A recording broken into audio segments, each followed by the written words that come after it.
Big time track. I love that.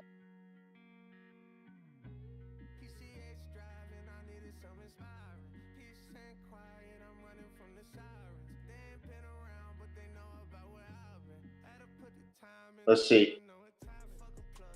God damn it. Do I have to fucking refresh? Did have to. Oh. That's.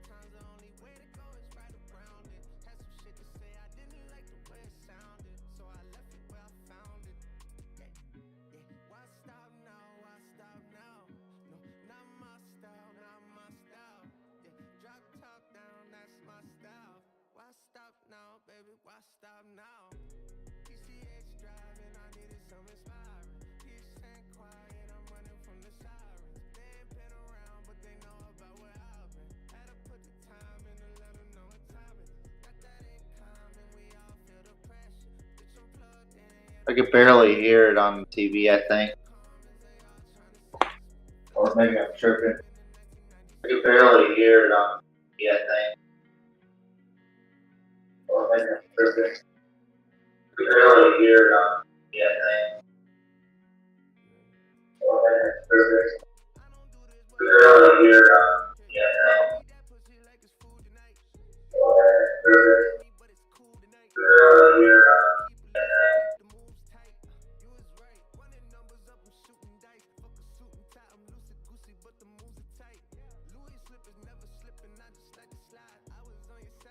Testing out the new kinks, folks, so bear with us.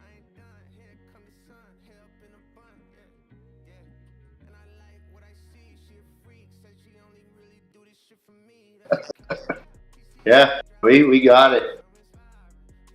Yeah.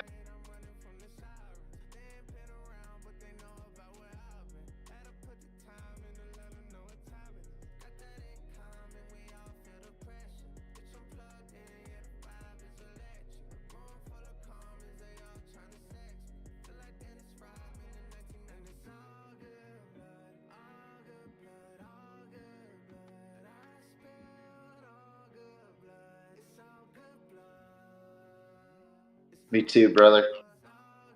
Hopefully, they didn't hear that.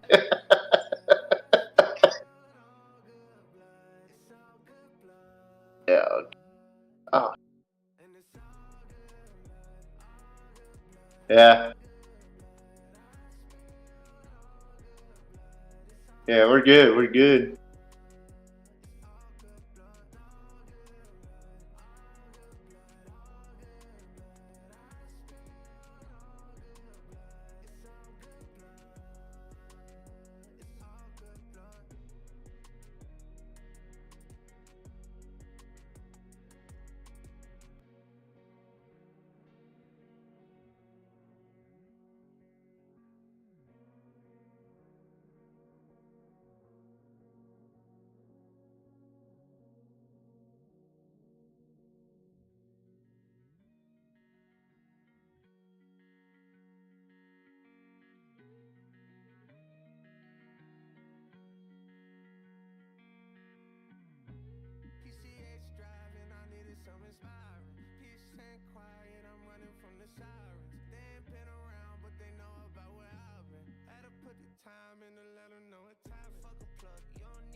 Mic's off.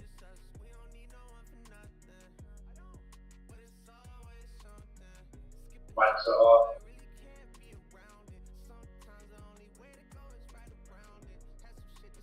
Mic's off.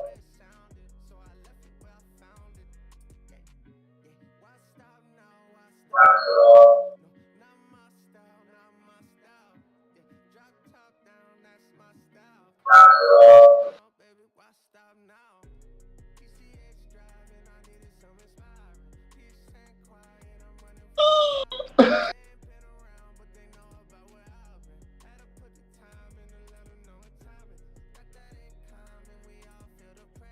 Yeah, screw the 15 seconds. Bill, go over there, please. Let's do it!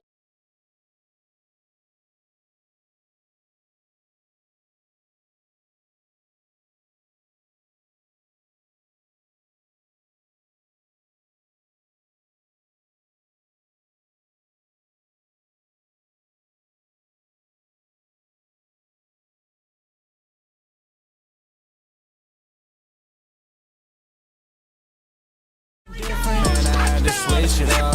Turned up in my section, every night we live it up. All my haters mad, but I don't give a fuck.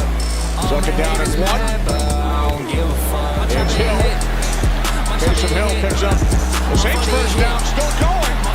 Wow. I don't care if you let how stiff. I don't care if you let how rip. I don't care if you let how stiff. I don't care if you let how rip. I got sauce, I got flavor. Getting all this paper. I got sauce, I got flavor. Getting all this paper. Plain Jane Paddock on my motherfucking wrist. They notice every time when I walk up in this bitch. Hustle, walk up in this bitch. Keep my clock up in this bitch. Hustle, walk up in this bitch. Keep my clock up in this bitch. My chopper hit. My chopper hit. Martinez My 48 steps up. My 48 hit. I don't care if you let how stiff. I don't care if you let how rip. I don't care if you let how stiff. I don't care if you let how rip. Give me that old Doing something different, and I had to switch it up.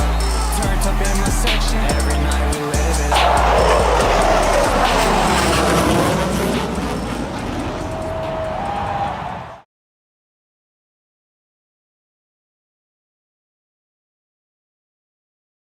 Ladies and gentlemen, I can hear you. Are we good? Are we good? Yeah, are we good?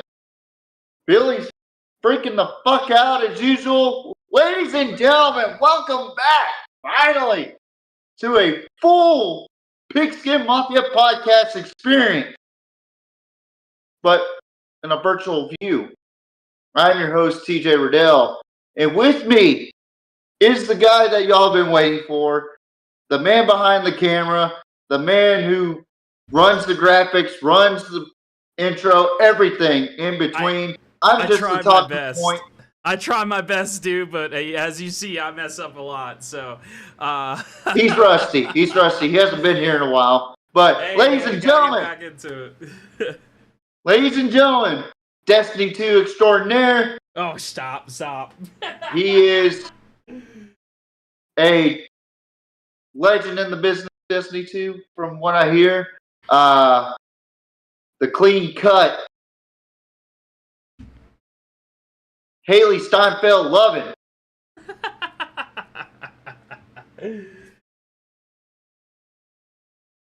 My very good friend, JMO. How you doing, buddy? Doing good, man. Doing good. Yeah, we had a little bit of a hiccup there, but it's all good, dude. We figured it out. This is our first time going vertical. So over the break, I was watching TJ's stuff, and man, let me tell you, y'all hit it off on the vertical. It was doing really, really well.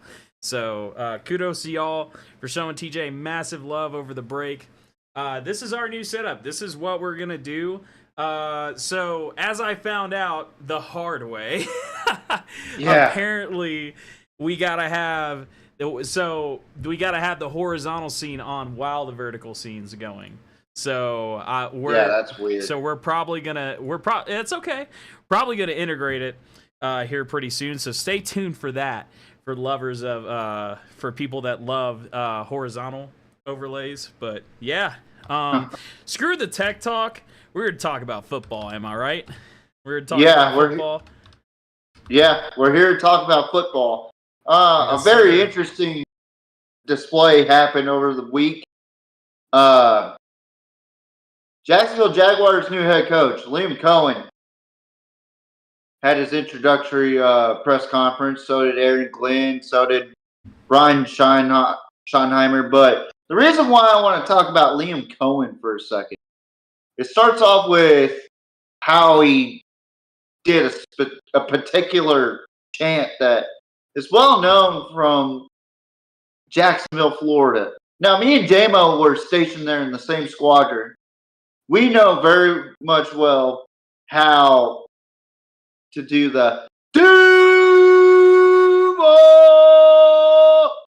Wait a minute. That's how it's supposed to Say go. that. Okay, all right. I like your Duval there, man. I like your Duval.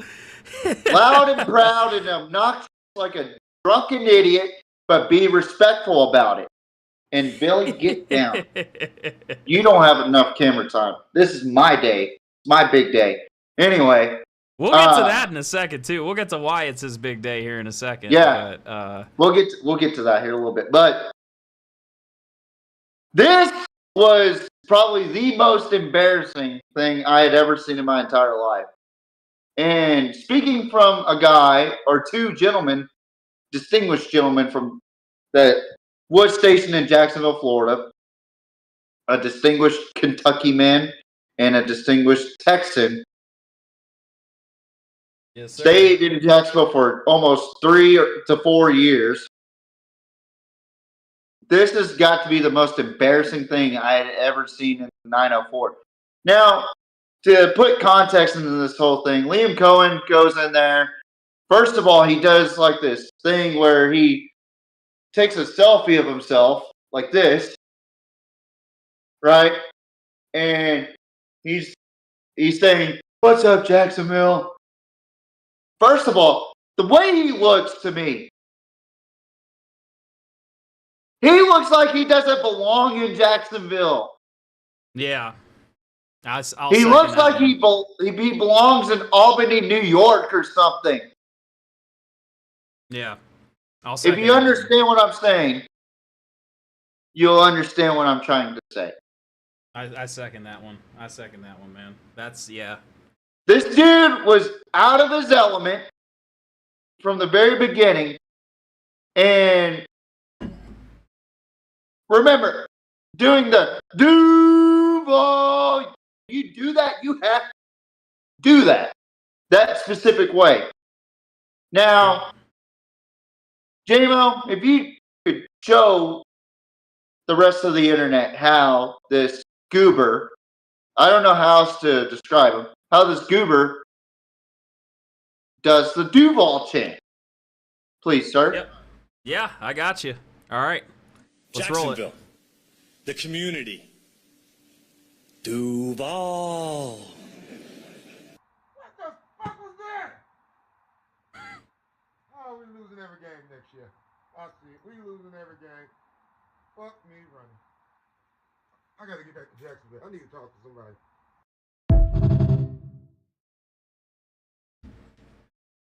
You can see I from can't watch TJ's it. face. I can't watch it. I've watched it so many fucking times that I can't watch it anymore. You can see from TJ's face that was TJ. I want to say that was probably the cringiest thing I've ever fucking seen in my entire life. Like, coming from, okay, me and you have both been to Jacksonville Jaguar games, right? Like, Yes. we never, if I ever saw a dude, first of all, his looks don't help him out at all. And I'm one to talk, right? I'm one to talk. Yeah, But he his looks like fucking Timmy from South Park. Dude, this dude, bro, the Timmy from South Park is a good analogy. But dude, he looks like he has up syndrome. Bro, he looks like he's banned from every elementary school in Florida, bro. I'm gonna be real Fucking honest. Mandarin. He's like, banned I from would not. fucking Orange Park Elementary, or not Guys, Orange. Yeah, Orange Park Elementary. I want you to sit here and tell me if this was one of your kids. First of all, just speaking about his looks, we'll get to the cringy ass chant here in a second. But if this guy that we just saw, right? At doing this cringy ass chant. If this guy was in charge of your kids at elementary school, how would you feel? How would you feel? Because I know how I would feel. I'd get my kid I would pay the school any sum of money that they freaking wanted to get my kids the hell out of there. That's how I feel. TJ, do you concur? Because he looks. That motherfucker couldn't even get near a fucking Syrian bombing school if he. What? Like. I'm telling you, TJ he's says that some crazy fucking stuff sometimes. creepy. TJ says some He's that crazy creepy stuff looking. sometimes. But listen, Bill, get off for a second.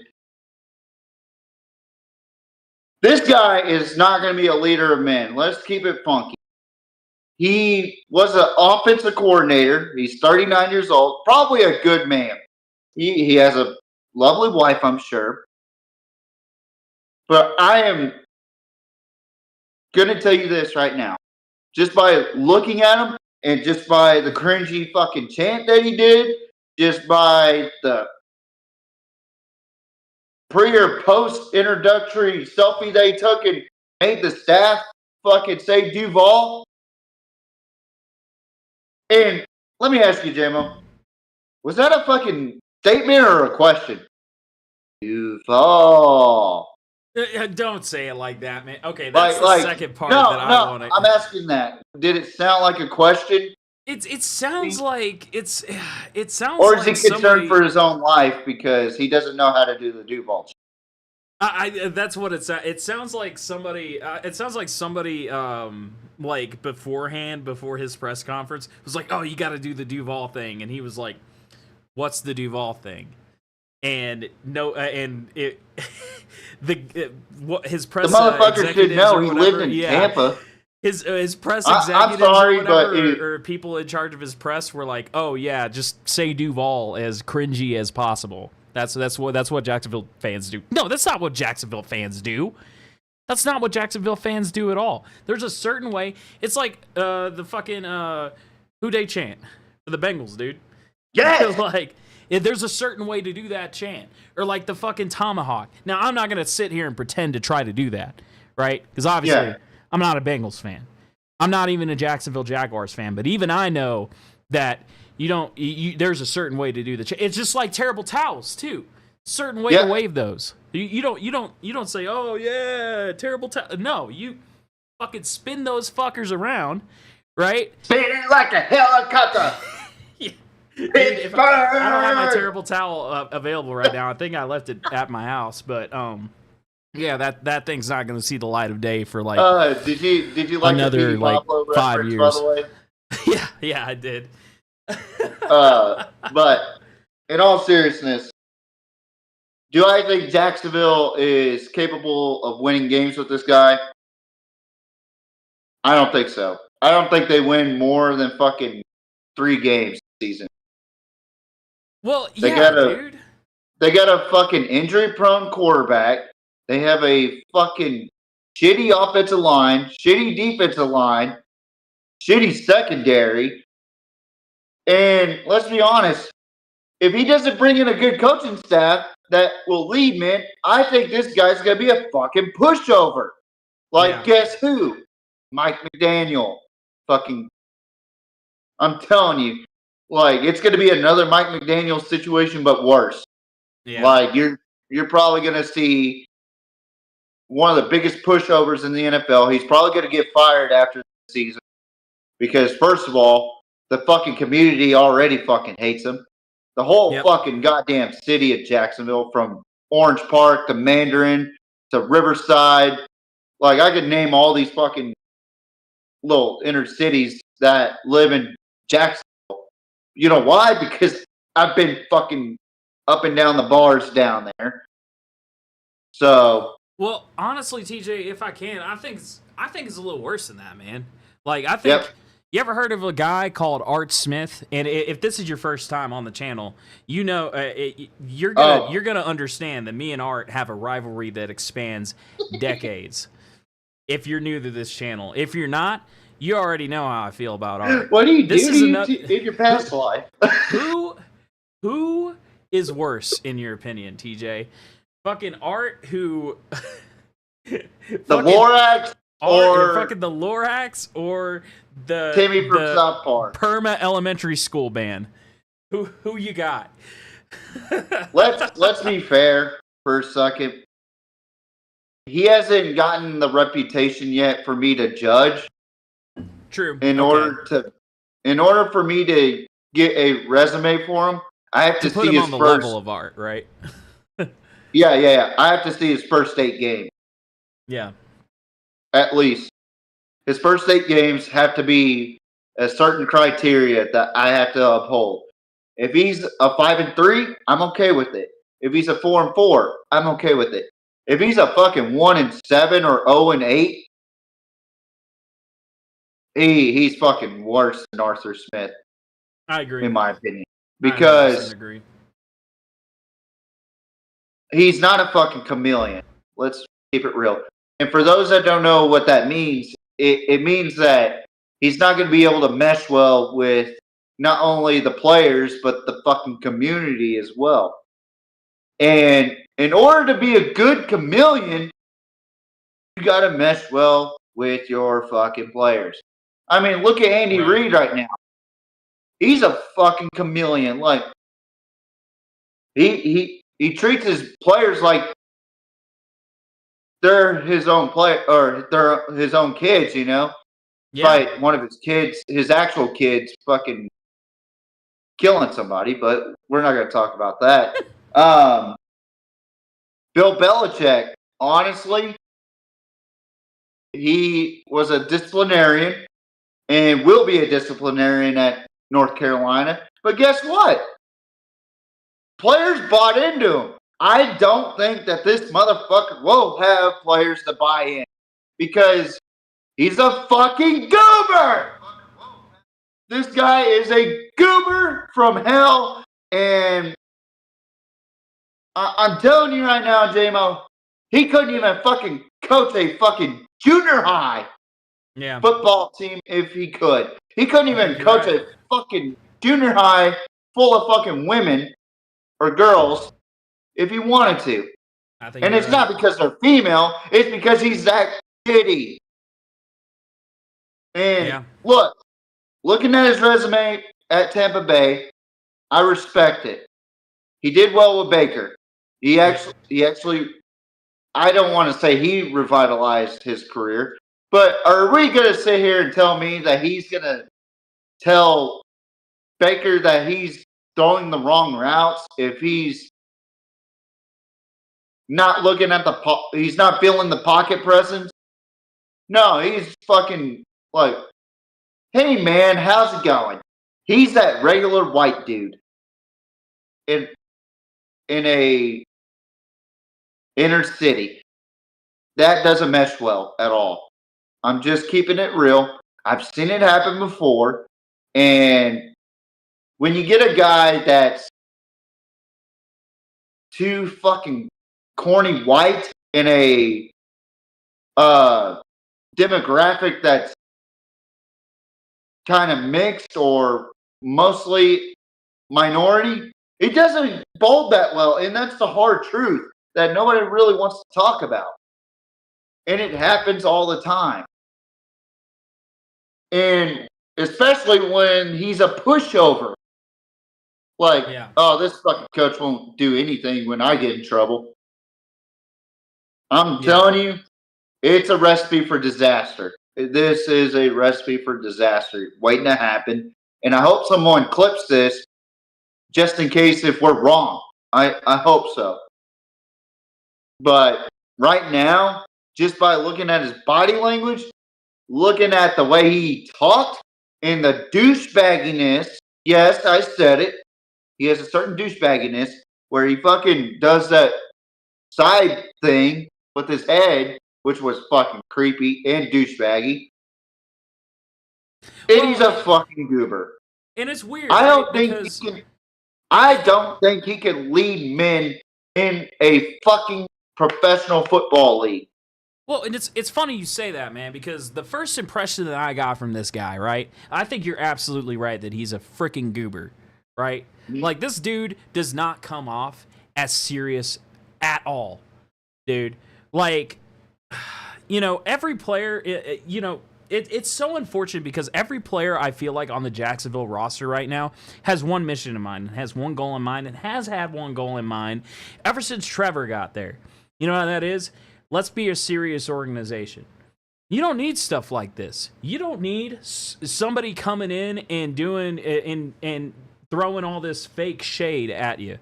You know what I mean? Like throwing all these fake chants at you. This is not what this organization needs. And I know we're getting all hot and bothered about, someone doing a chant wrong. I get it. If you're a fan out there and you're saying, oh, well, all he did was get a chant wrong, like, you're being too hard on the man, let it go.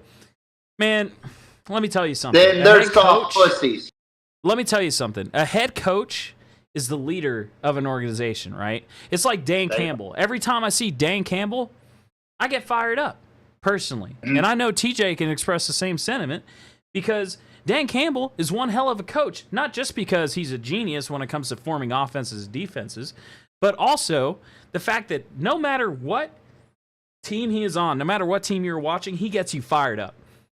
Yep. He gets you fired up no matter what team he's a part of, is what I meant to say. So the difference between someone like Dan Campbell or, hell, someone like old Bill Cowher. Bill Cowher was one of my favorite coaches. And like I said, if you're just joining this stream, you'll learn real quick that I'm a Steelers fan through and through. Yep. Bill Cowher, one of my favorite coaches ever to grace the NFL. Because he was just so excited to be out there every time. He only won one Super Bowl, but he was so excited to go out there every single freaking time that he stepped on the field. And I love that. Yep. I love coaches with energy because if I'm playing for a man like that, I'm going to go out with the same energy. I think that there's something to be said about head coaches being the representation of a team. Look at Mike Tomlin this past year.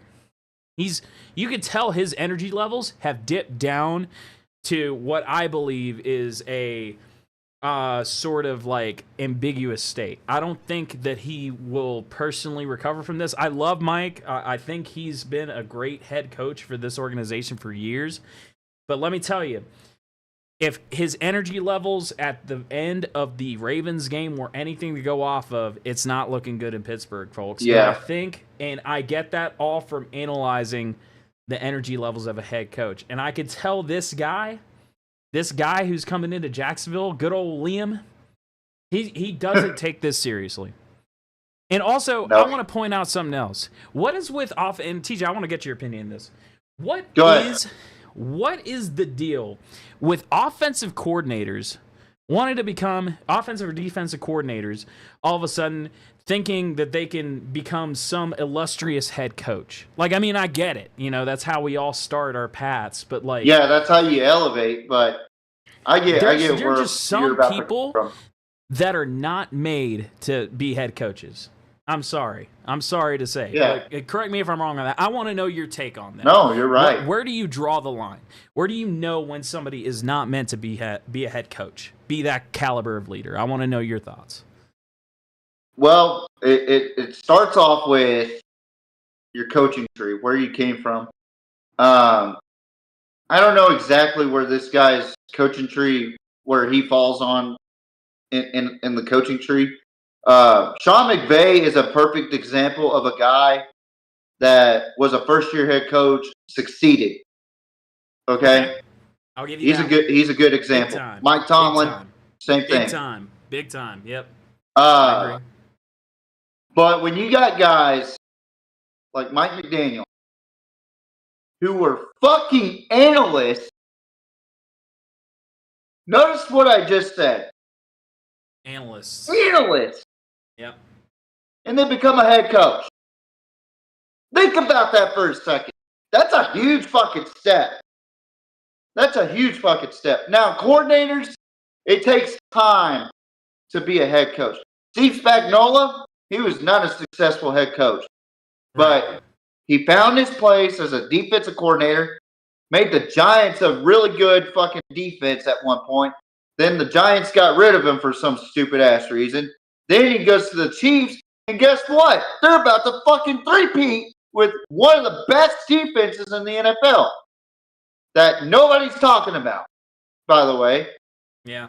Because of Patrick Mahomes, obviously, but we'll get to that more or less next time.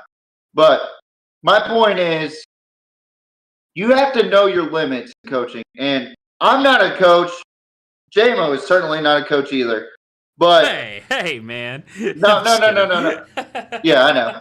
But there has to be a fine line of your limitation.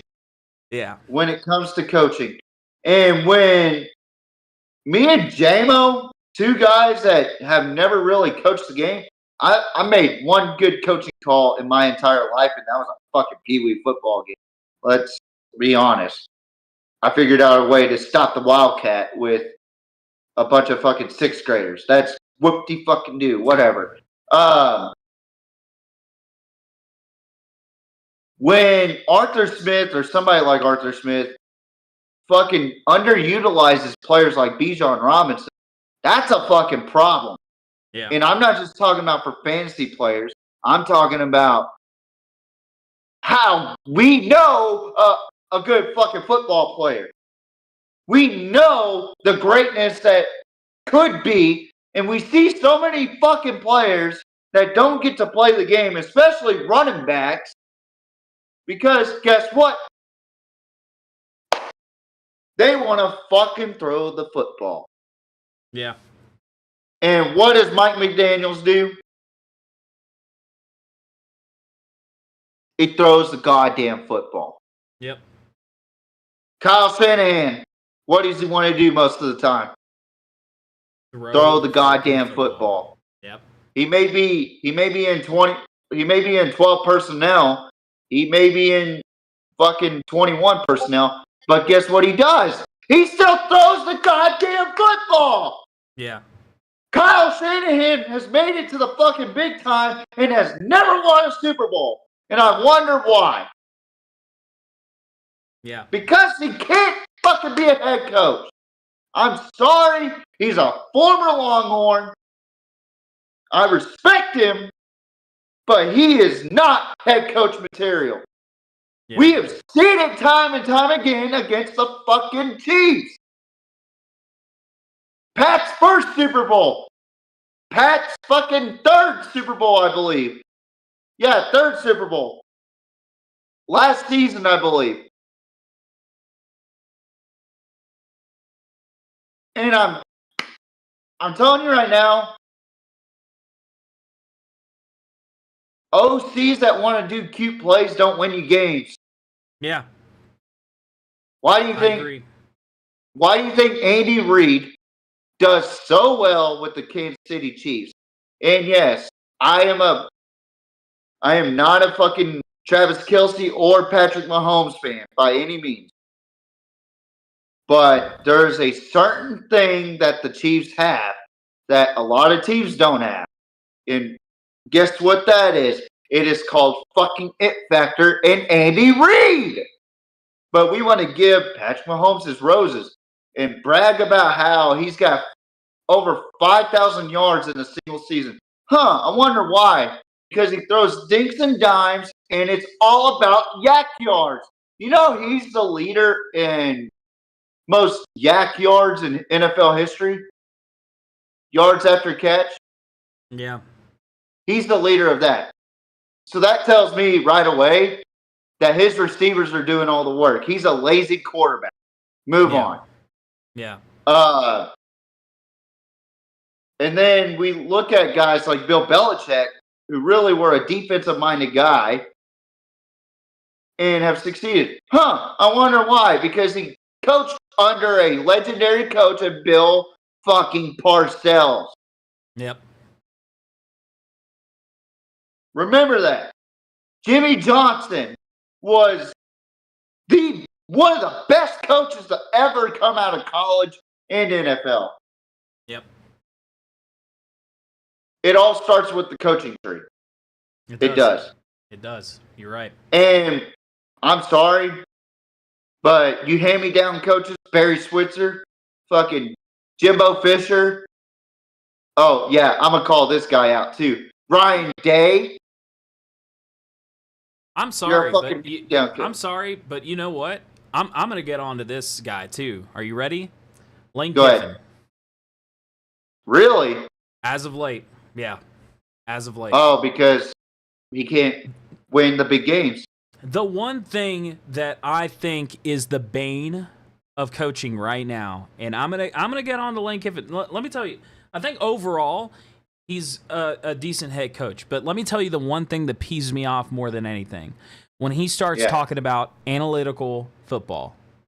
I don't think there's such a thing. I think there needs to be a distinction between analytics and football. I don't think just bear with me for a second. Good. I don't think that, when it comes down to like 4th and 1, you don't depend on numbers to help you make a call. I'm sorry. That's like, oh, there's a 60% chance you'll make it. Or there's a 70% chance you'll make it. That's a result. That is a result of how good your offense is. So I'm making the call based on how confident I am in my offense. And I'm going to be honest, the numbers don't really help me there. Because the numbers are a result of what has happened with my offense. It's like we bring in all these factors like, if there's such and such defensive player, if they're running such and such scheme, you have a percentage chance to make it.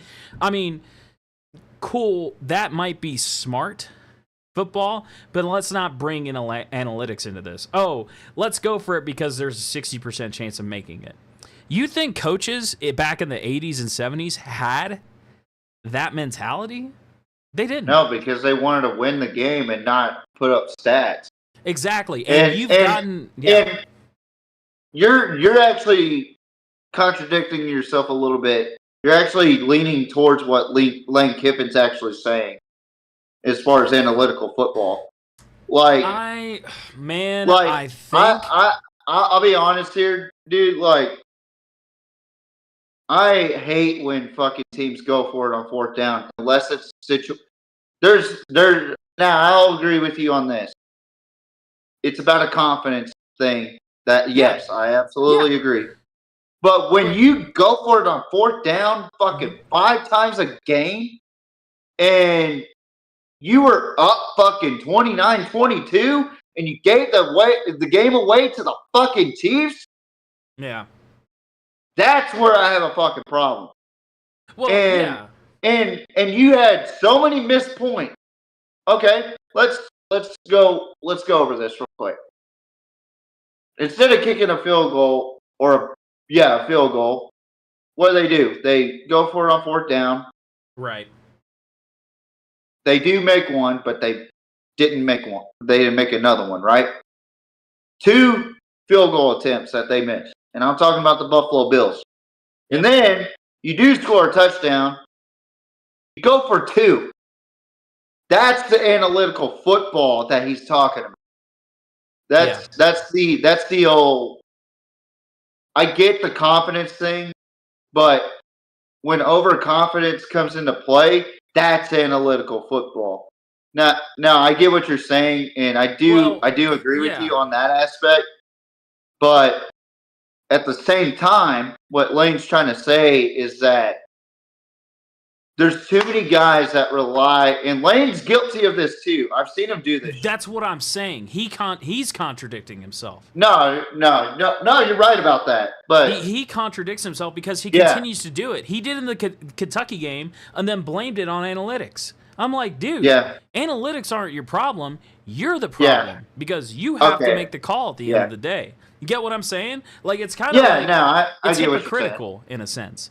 Like, okay, either drop the whole thing or don't blame it on the analytics, blame it on yourself, because ultimately you're the guy at the end of the day who made the decisions. Dan Campbell, like I said, even Mike Tomlin, and I know these are my only two examples of head coaching, sorry. Hell, even Andy Reid takes ownership every time there's a problem. Every time there's a loss, it's like, they're like, hey, listen, that's my fault. That is my fault. 100% my fault.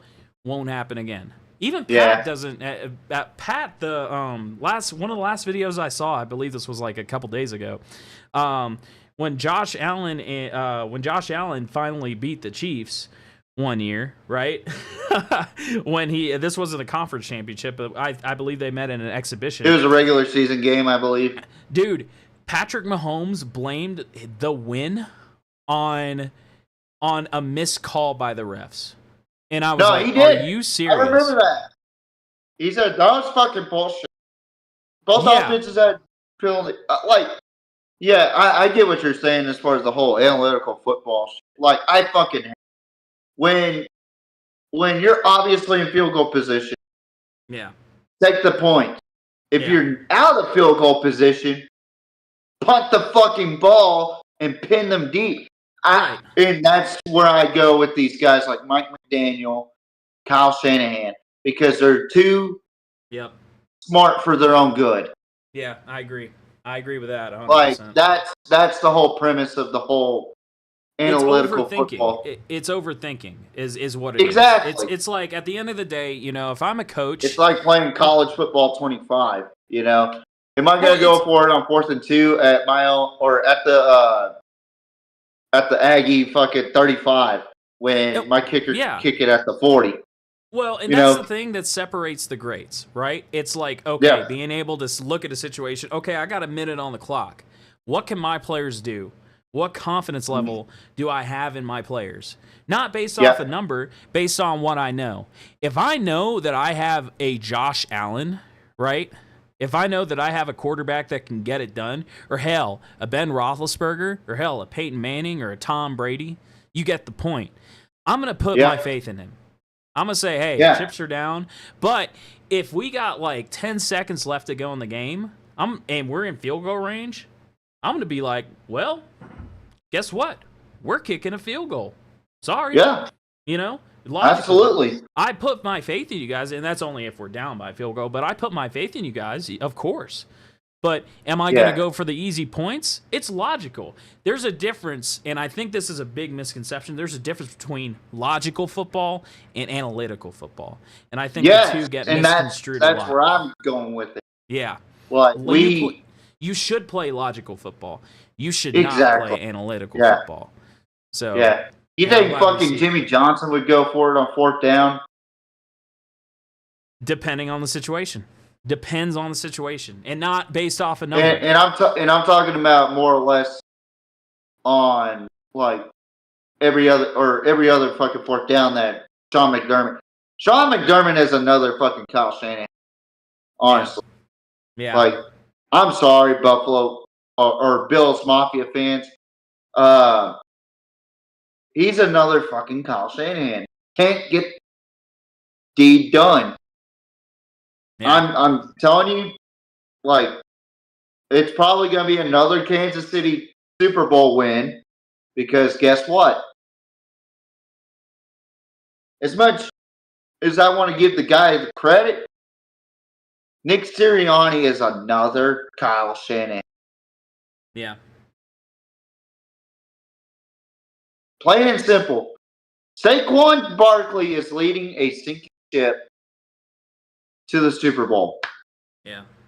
And that's why he should win MVP. But we're going to go ahead and talk about something else. J-Mo, you wanted to bring up something? Did I?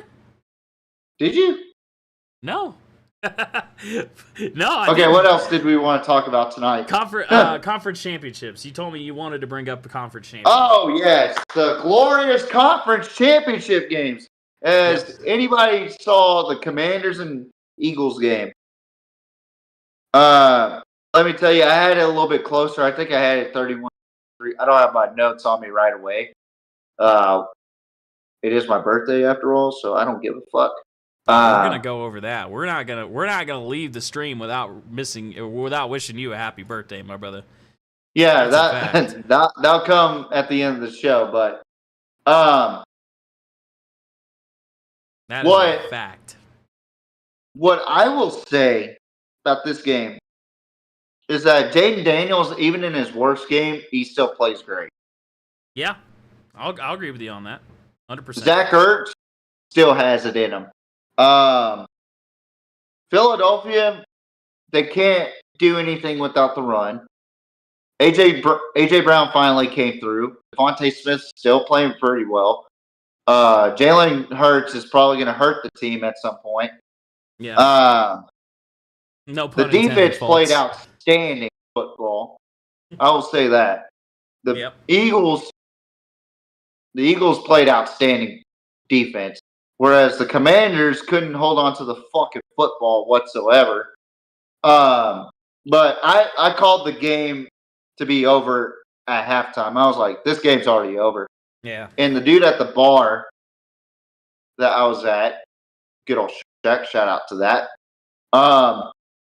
He goes, Why are you calling the game early? It's still 2 quarters left. I was like, sir, respectfully, if you know football, you could tell by the body language of those players from Washington. They are beat up. They are tired. They can't play anymore. They're exhausted. Like, Yeah. if you really look at the offensive side of the ball for Washington, they were too tired to play. Yeah. And then on the defensive side, they can't fucking tackle Saquon Barkley or A.J. Brown in that game. Or in that matter, Jalen Hurts. Because he did have a couple of tush pushes in the end zone. And what the fuck was up with Luvu trying to impersonate Troy Polamalu twice in a row? Gets called false or offside. Doing it horribly. I was laughing at that back at. I was sitting there going, is he fucking. Am I being punked? Like, I was sitting there like, what the fuck are you doing? Oh, man. I was laughing at that so Like, hard. I was sitting there eating my burger or something. I was going, what the fuck are you doing? It's in front of everybody, and they're laughing their asses off. Like, and they're Eagle fans, too. I was like, I would have been too. Shit. They said the most insulting things. You know what they said? What's that? You must be a Commanders fan. Oh, man. Oh, dude. First of all, I People would are never dumb cheer for a sometimes, man. fucking transgender team, by the way. Second of all, I'm a Cowboys fan, so yeah, I'm a little disappointed. So I don't need to be more down than I already am. What do you mean? But, what do you mean by that? What? Let's go back. Let's rewind back to what you said. What did you mean by what you just said? What did I say? The first thing you said about the Commanders. I would never root for a. What did you say? A transgender team? Can't figure out their team name? Oh. We could say it now. Trump's in office. That's not why I thought they literally had transgender players on the team. I was like, oh shit. No. What the hell? You got me for a second. I was No. all right. I was making fun of their name. Like, they can't figure out their name. Like, they can't figure out their identity. So, yeah. Anywho. Christ, this shit's gonna be canceled before we hit 200. Anyways, for Trump's those in office. watching No, I'm this, kidding. leave a like, subscribe, start chatting in the live chat. We want to see your chats pop up. Yes, but anyway. Sir.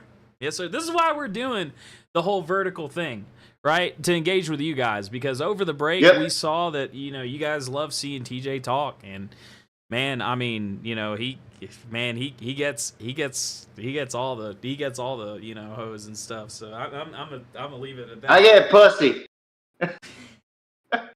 Hey, you said it, not me. You said it. I get that. The people love to see your face, man. The people love to see your face, dude. Hell yeah. Oh, I don't know what's worse, me saying "gok gok" or Duval. Oh. Dude,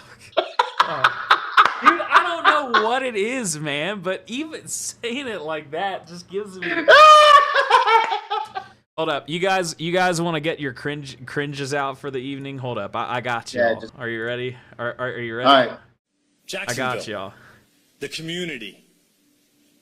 Duval.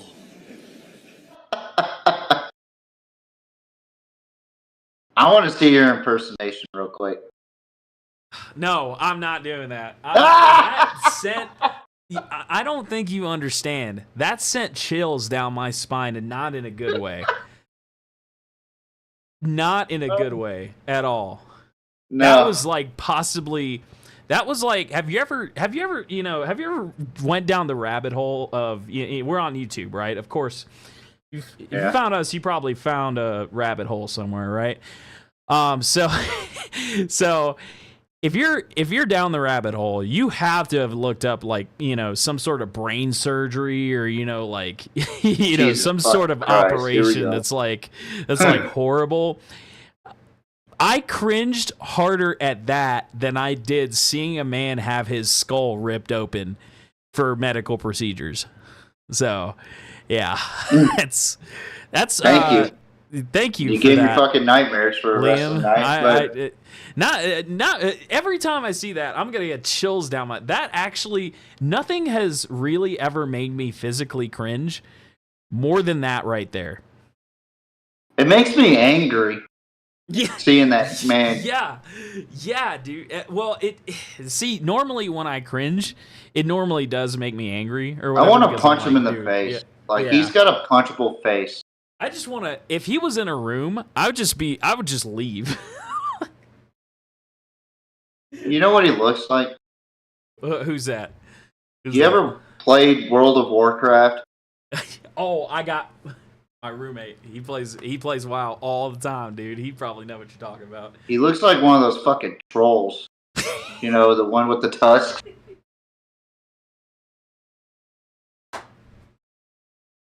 Oh man. That's what he looks like.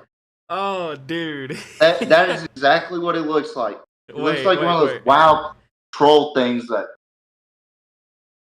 tusks or whatever. I forget how they fucking talk. They talk in Jamaican or something. I don't know, but if I had studio mode for vertical, I'd immediately like put a scene or a picture of a troll right there. That'd be pretty cool. So you can see what he looks like. Maybe I should go on CapCut and put one of those troll faces in front of his face.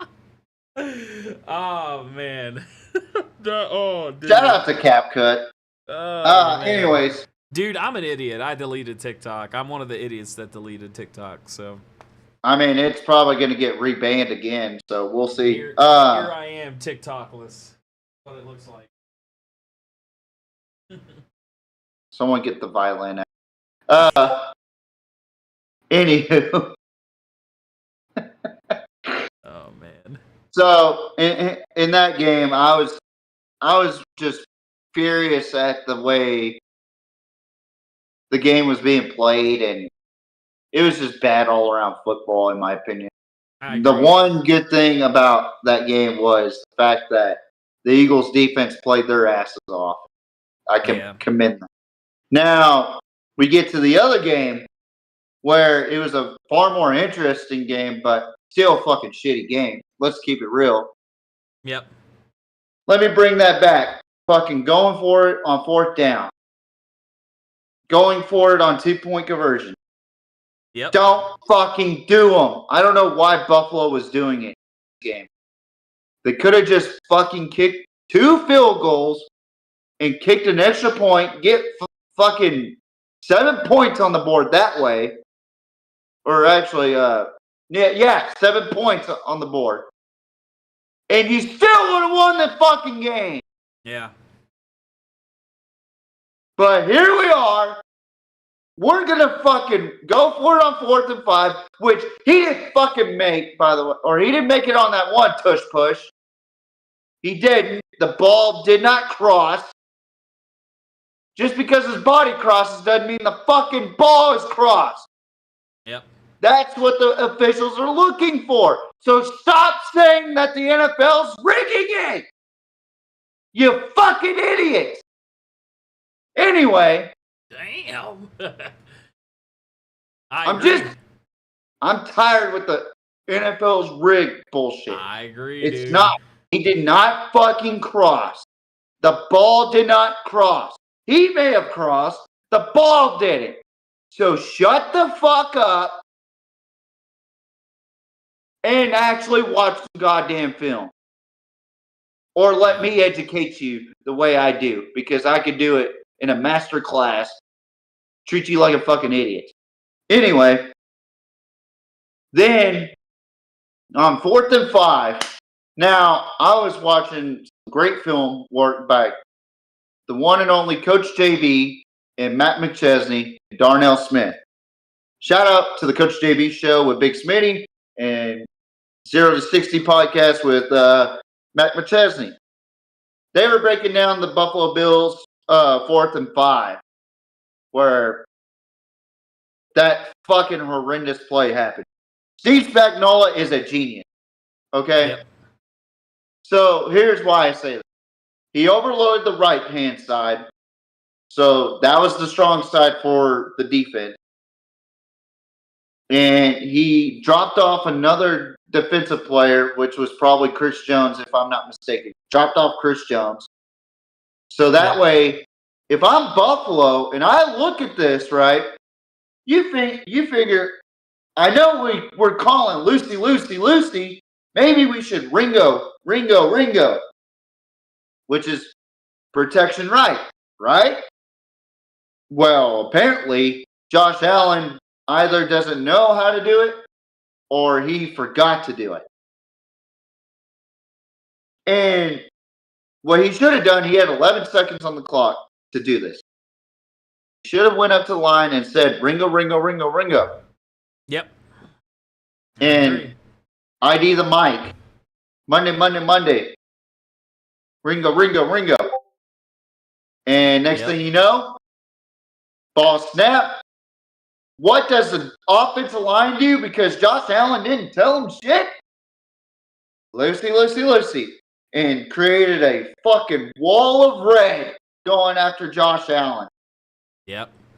And not only just breaking down the protection, which Matt McChesney did a wonderful job of doing, by the way. Okay, let's look at the fucking routes. Like, it looked like 4 verts from what I saw, or levels. And Khalil Shakir did an orbit.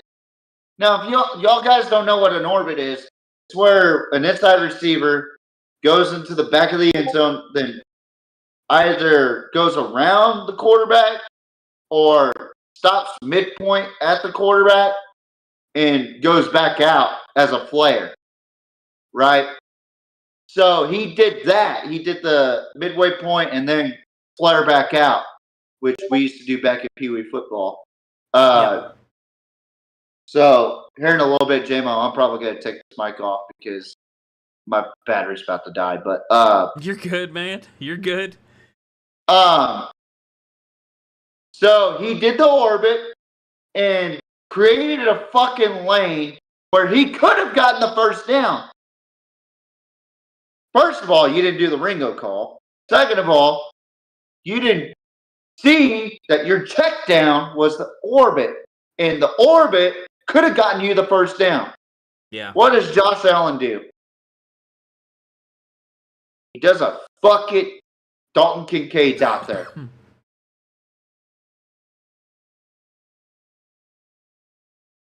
Yep. And we want to blame Dalton Kincaid for the drop. Just like we want to blame fucking Mark Andrews for the drop when Lamar threw it behind him and below him. Yeah.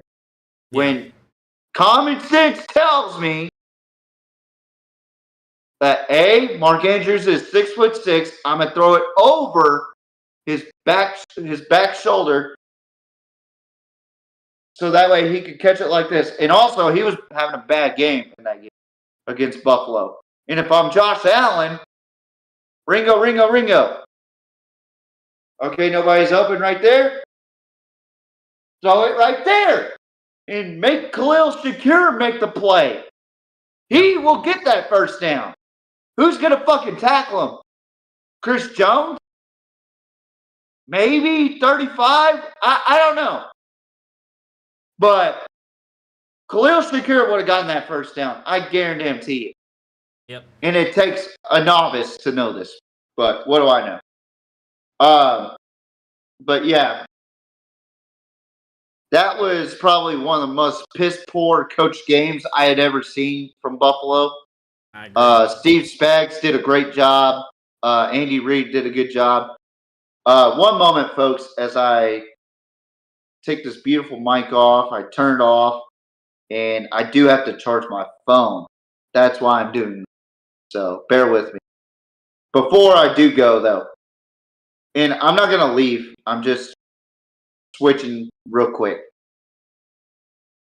When I say it was poorly coached, I mean a fucking junior high coach could have coached better in that situation. Yeah. I 100% agree with that. It is fundamentals that fucked up the Buffalo Bills. Yeah. Guaranteed. Not the fucking refs. stop it with the NFL refs or rigging system. Yeah. And stop saying that the NFL's rigged. It's getting old. It's getting tiresome. It makes me not want to watch the NFL and fans say the shit's rigged. 70% of the fans think it's rigged. Now That's they're crazy. looking at Super Bowl colors and saying, or the Super Bowl logos colors and saying, That's a Oh. crazy theory, man. The same thing happened last year, and it's like, like people will come up. and the people are just Ravens didn't even boring make it. nowadays. Yeah. It's like that theory got So shot that down got real debunked, quick. right? Yeah. You know what I think But the we want NFL is to say going the to NFL's start? rigged. You want to know what I think the NFL is going to start doing? And I think this would honestly be a good. You're about to switch Good out the segue, mic. by the way. Yeah. You want to know? I think the NFL is probably going to start changing their logos, the Super Bowl logos, based on the color of the teams that are already in. Just to belay that theory, just because they're probably going to get annoyed with it. You know what I mean? I Yeah. could totally. Well- That's the thing, is I could totally see that happening. I could see the I NFL agree. getting so annoyed with the NFL is rigged claims, or Yeah. this shit's rigged, all this that. Look, and the third. I understand. I could see them getting so annoyed by those fans that are saying that they're like, okay, from now on, we're not going to do Super Bowl colors preemptively. We're just going to switch them based on whatever teams are in. Why not just go back to fucking silver?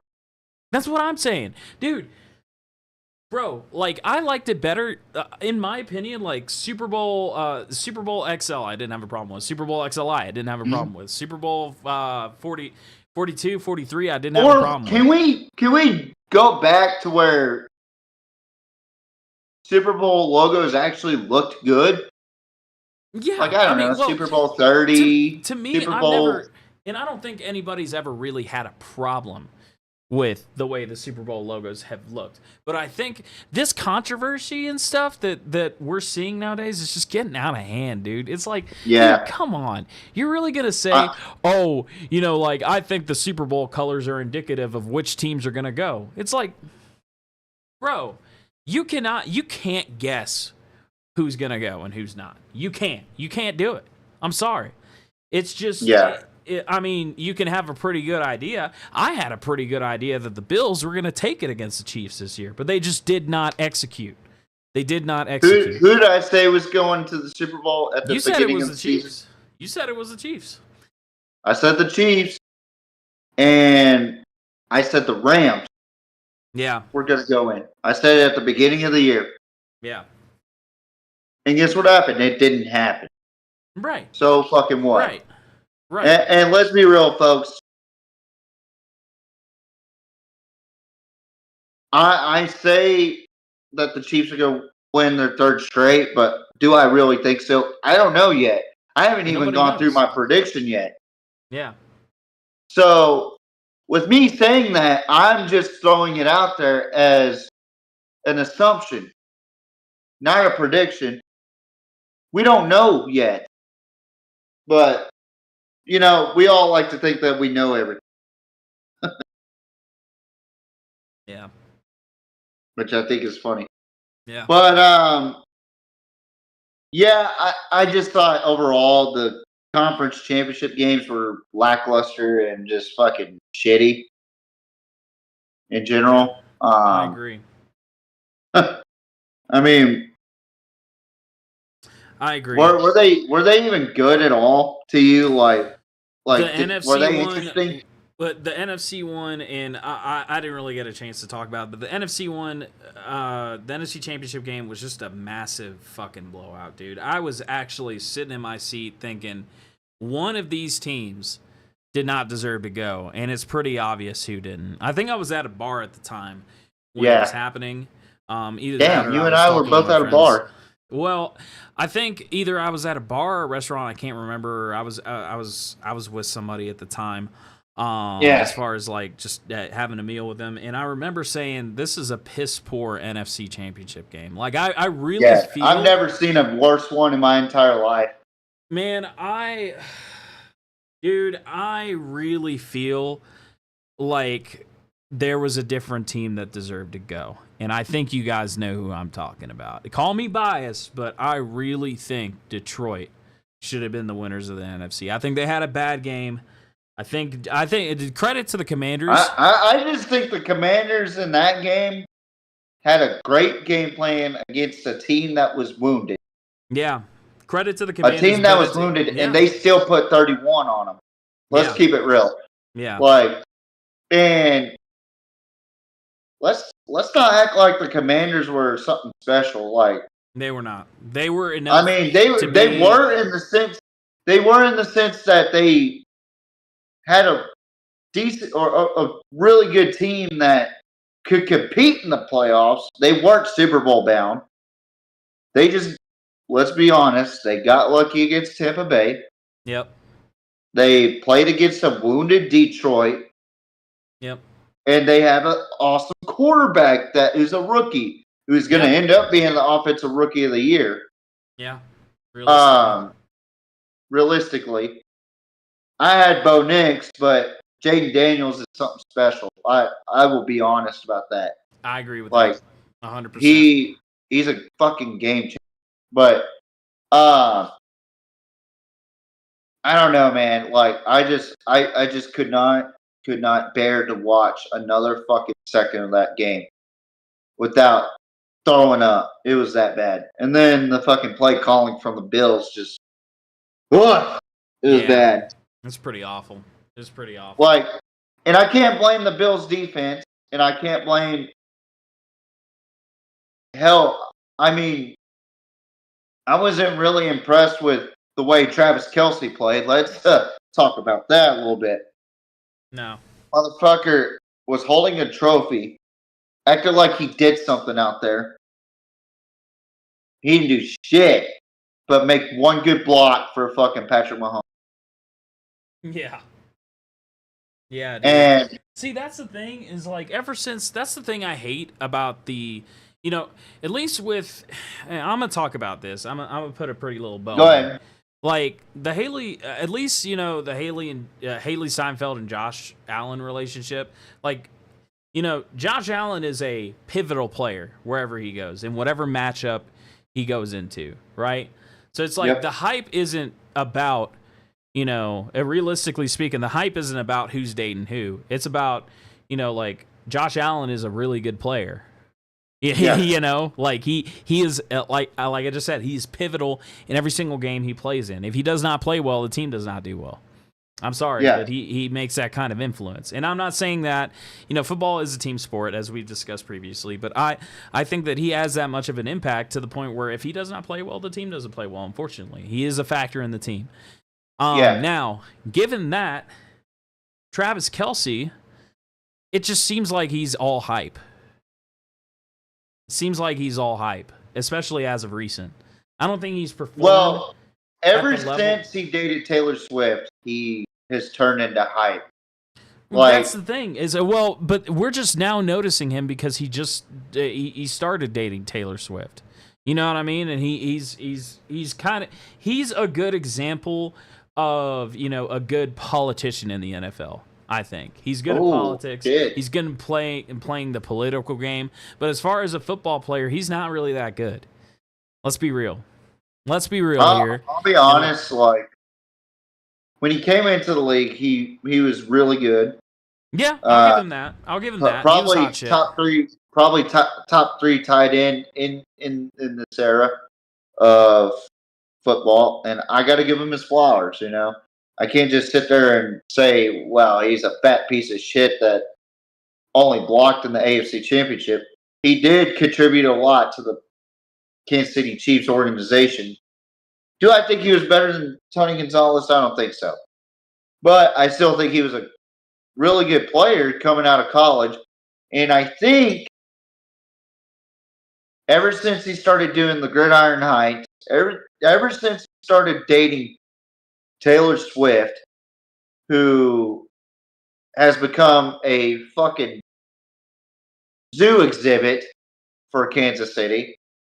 I just think he lost focus and the love of the game. Like he has turned into a prima donna, Pfizer wanting fucking, and I hate to bring up politics in this, but he's a fucking hardcore liberal that doesn't know what he's talking about. Just like every other fucking celebrity that I see on there fucking crying about mass deportation. Who gives a fuck about your opinion? Anyway, Man, I'm gonna go and ahead that's and a tell shot you. at Selena Gomez, by the way. I'm gonna go ahead and tell you, man. Like, Go I ahead. think bare bones, right? The Travis Kelce that we see now, I'll give you that. When he started, he was a good player, but the Travis Kelce we see now is really no comparison. Sam Laporta, we're just gonna sit here. You're gonna sit here and tell me that Travis Kelce is a better tight end than Sam Laporta. That's a Sam damn Laporta had good a hell of a fucking year. team. He was a big influence on his team. Mark Andrews, even. I know he's on the losing Ravens, but shit, man, Mark Andrews is a hell of a player. Look at how He's a big contribution to the What have Ravens. I always said, TJ, What about tight ends? What about this guy? Fucking George Kittle. Don't even mention number one on my list personally. Number one Really? on my list personally. He plays, man. I respect the hell out of him, especially. I mean, I know he didn't get many catches in the last Super Bowl that he played, and it was unfortunate. But he's still a hell of a player. He's blocking his ass off, making an effort on every single freaking play. He is a player that I madly respect. You know, and that's what a tight end is supposed to be. I think about one of my favorites of all time. Again, I'm biased. Sorry, everybody, not sorry. Heath Miller. Heath fucking Miller. One of Ben's biggest targets. Little did you know that at one point, Heath Miller had way more receptions than Hines Ward. Yep, I remember that. It wasn't the Super Bowl. It might have been the Super Bowl year, actually. And Hines Ward was one of the best regarded. It wasn't the first Super Bowl that they went to with Ben. It was the second Super Bowl, Super Bowl 43. Yeah, it was Super Bowl 40. I believe that year, and stat check me on this. If it's not that year, it's one of the years after. Heath Miller had way more catches than Hines Ward. I think it was a year after. It might if have I'm not been. mistaken. It may Because have been. I believe Hines Ward got hurt that season, but I could be wrong. But no, like, yeah. Our point is that Travis Kelce has turned into a fucking fat fucking crybaby that is entitled. And I'll be honest, that fucking fetish thing that I was talking about with him being a feeder or a feedie, where Taylor Swift fucking funnels fucking cake batter in his fucking gullet. I think that's true now. I mean, the motherfucker's gotten fat. Dude doesn't play like a real tight end anymore. He plays like a slow, lethargic, fat ass that he's fat. Just you know, like said that, man. Like, goddamn, he's not the same Travis Kelce that I remember back in 2017 or 2018, or in the first Super Bowl that him and Pat played in. You know, so yeah. But moving on from conference championship games, anything else that we got to talk about before the big day?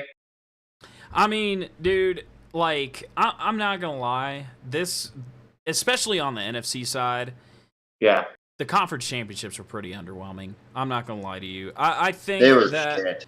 I think that, you know, I just felt like the wrong teams were in on the NFC side. Then on the AFC side, I really thought the Bills had what it took, but I think bad play calling really resulted in, the loss of what could have been an amazing year for the Bills. I mean, come on. Josh Allen played his ass off, and Josh Allen is a quarterback that I respect a lot, not just because he goes home to freaking hottie of a wife. Okay. But Focus. he's a quarterback that I respect a lot because of the way he plays. He plays with mental toughness, physical toughness, and, Yep. and he plays with humility of all Yep. things. I appreciate a player that plays with humility. And one of the it resonated with me that one of the first things that he did after the divisional round with the Ravens was go and congratulate Lamar Jackson on a hell of a year. You know? And I think that resonates with me because even though you make the victory, you still go and congratulate the homies because at the end of the day It just shows his game and it's his all love. character. Yeah, Shows and I his think character. He has great character. I think if anyone is deserving to go to a Super Bowl, I think he's more than deserving. But, at the end of the day, bad play calling, failure to execute at the end of the game. Failure to recognize a blitz when you see it. Yeah. All led to just, Another disappointing fucking outcome for Josh Allen. Yeah, man. When is it time for Josh Allen to say, maybe Buffalo isn't the place I need to stay anymore to win a Super Bowl? Maybe. When is it that time? Maybe. Maybe time to defect. I don't know if it's. And it's unfortunate to say because I will always know the Bills Josh Mafia Allen. loves this guy too. That's the problem. I want Buffalo to succeed at some point. Yeah. Just as much as I want Detroit to succeed, as much as I want Houston to succeed. Man, if I were here during the break, and we did a Super Bowl show, I was gonna pick the Bills and the Lions to go. And man, because that would have been a hell of a Super Bowl to watch. Can you imagine? And not only that, we would have gotten a first time. We would have gotten two teams that have never won a Super Bowl in the Super Bowl. But man, I think those are the teams that deserve it the most. The Bills gave a lot of heart this year, a lot of fucking heart this year, man. And I think they played their asses off to the bitter end. Even though they ended up losing in the end, I think they played their asses off. And then the Lions. Let's not even mention, just Dan Campbell motivating his team. Jared Goff, man, just having a hell of a fucking year, dude. And the way Ben Johnson coached out there, too, man. Ben Johnson did a great job offensively. Aaron Glenn did a phenomenal job defensively. Even with all the missing parts, he found ways to fix that Lions defense. Man, What did I say to you over the break though about the Lions? Every time they step on the field, I see nothing but heart, man. I see nothing but heart. Nothing but heart. And that rings true to this day, man. I think that the two teams with the most heart this year should have went to the Super Bowl, and that's the Bills and the Lions. I think they were more than deserving. I would have loved horrible play calling. Love to see that, but horrible play calling did them in. Yeah, but we're gonna go ahead and move on from this topic. But one final thing I will say is that the NFL is all about teams that earn it instead of deserve it. That's the difference. It's all about earning and not deserving. Yep. But let's go ahead and move on, JMO. What else is on the tap tonight? Well, I mean, you made the itinerary, buddy. Fuck. I don't know what else. We kind of had I thought we were gonna have a fucking Super Bowl prediction, but that's not until 2 weeks. That's not until next week. Let's talk about the Pro Bowl games real quick. Okay. All right. What in the fuck? That's usually my reaction to a Pro Bowl. What in the fuck? When are we gonna stop this stupid ass flag football shit? And I don't mind the skill games. I don't. But when are we gonna bring back fucking full contact fucking Pro Bowl. Yeah. Yeah, Like, dude. god damn, I'm so sick and tired of watching fucking pussified flag football for Pro Bowl. It's like watching fucking third graders play fucking field day. Remember those field days where you dress up as your class, fucking shirt with colors on it, and you do field day events? That's what I think about. That's what I think about with the Pro Bowl games. It's a goddamn field day. Man, It's not football. It's a field day. well, I think if we're gonna continue to do stuff like that, I think we should rename it because it's not really the Pro Bowl anymore. No, it's It's not. It's more like it's not even. I wouldn't even say it's synonymous with NBA All-Star Weekend. At least in the NBA All-Star Weekend, they play actual basketball. You know, yeah, like they put don't on full fucking- gear. They put on, like they suit up like they're gonna play an actual basketball game. Yeah, And they do that. and they do the slam dunk contest and all that bullshit. But here we are in the NFL. Fucking Roger Goodell, fucking pussified NFL, which we're gonna find ways to make the offense look good, but the offense looks shitty. NFL. I don't know what else to say about it besides stop fucking doing the Pro Bowl games and call it the fucking skill games, skill set games or something. NFL skill set games. I'd be fine with I them. solved it. Their NFL Play 60, campaign. I'd be fine with them doing that. I'd be fine with them naming like the NFL Play 60 like challenges or whatever because it's less of a Pro Bowl. In fact, there's been no reason to really go to a Pro Bowl other than think about how it is for like the losing side of like The think about AFC how it is championship or the NFC championship. Like Or- think about how dreadful it is to go to one of those. I mean, if I'm the losing quarterback of a team, the least thing I want to do is go, let's play flag football, let's have fun. I'm gonna want to, especially if I'm Josh Allen, if you know what I'm saying. I'm gonna want to sit at home. I think Josh Allen opted out. Good. I think he good. opted out and Drake May's going in. Good. And I think So- I That honestly, tells me man. again. He's a goddamn winner. He wants to win. Yeah. But Yeah, man. you got motherfuckers like Dak Prescott that want to fucking dress and drag and fucking play flag football. Man, dude, I think here's what's going to happen. More and more players are going to opt out like Josh Allen did, and I could totally see this happening. More and more players are going to opt out. More and more players are going to be like, But Roger Goodell ain't going to change it. We don't want to go. Well, but that's the thing. If he's going to change anything, he's going to change it for the softer. Well, but here's the thing. If nobody wants to go to the Pro Bowl, is there even a Pro Bowl? No. They're going to get rid of it. And here's my question. They'll be forced Remember to. when the Pro Bowl was after the Super Bowl? Yeah. Years ago? Yeah. When Pro Bowl was in this or was after the Super Bowl? Maybe we should fucking do that again. Well, and That would prevent players from getting injured and actually play the fucking game. I want to get this out.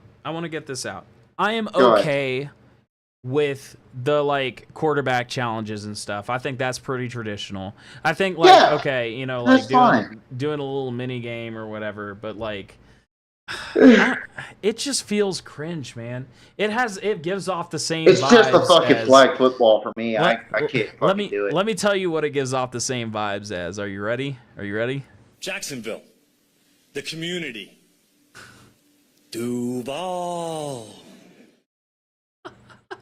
That's what it gives the same vibes That's the Pro Bowl vibes that are given off right there. That's the vibes that it gives me. Also, along those same lines, let me tell you something that pisses me off, and this might be a segue into the well, we're not going to talk about the Super Bowl this week, but we'll talk about it next What's week. up, JB Productions, by the way? Hey, what's Shout up, out to JB? you. It's good. Thank you so How much, you doing, JB man? Productions. Good to see you, JB. Good to finally see you on the camera, man. Oh, Yeah. hey, what's up? Hey, thank you, man. It's good to be back. It's nice after a big break. You know what I'm saying? It's good to have you here, man. Shout out to JB. Good to see you, man. Loved seeing you over the break, man. Love seeing all the support you would give TJ. Yeah. Appreciate it, brother. And it's good to finally meet you. You know, good to finally put a face to the name, I guess. Yeah, absolutely. And also, before we get into our quote-unquote main event, which we will here in a minute, Mhm. leave a like, subscribe, and share this motherfucker to your Thank you friends, for the your like, by the family. way, JB. Thank you for the like. We appreciate it, man. We Yeah, appreciate thank all you the for the support like. and all the love, man. You're awesome. Leave a like, subscribe, share this motherfucker to your family, your friends, your pets, your coworkers, Pets. your red light district friend, your prostitution ring friend. Stop. Share it to your friends is basically what I'm saying. J-Mo, Okay. what's your CFB? Listen, brother. Okay, go ahead. Listen. My CFB team sucks, okay? Your what? My college football team, you don't want to know the pain I'm going through right now. You're going to feel so I bad think we as soon as stated I it tell before, you. JB, but I'm gonna let him give you a guess. Okay, let's start at the top of the SEC, right? You got all your top teams. You got Texas, Georgia. You got all those teams, and then below that, it can't be worse than. Oh, you just hold on. You just hold on, buddy. You just hold on, because we're gonna go where the Oklahoma Sooners are, right? We're gonna go down. We're gonna go down the list. Are you?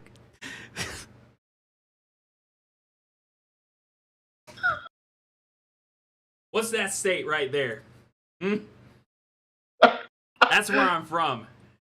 Fucking JB, do you know what that state is? cursed. Let me tell you, cursed by Mark Stoops, by Brock Vandegrift.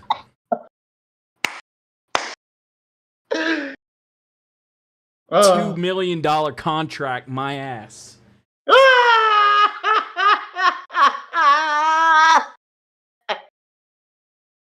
Yeah, how'd you know, JB? How'd you know?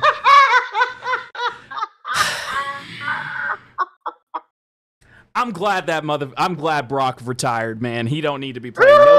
He don't even need to touch. That man does not need to touch a Madden game for the next 10 years. Hey, but you know what?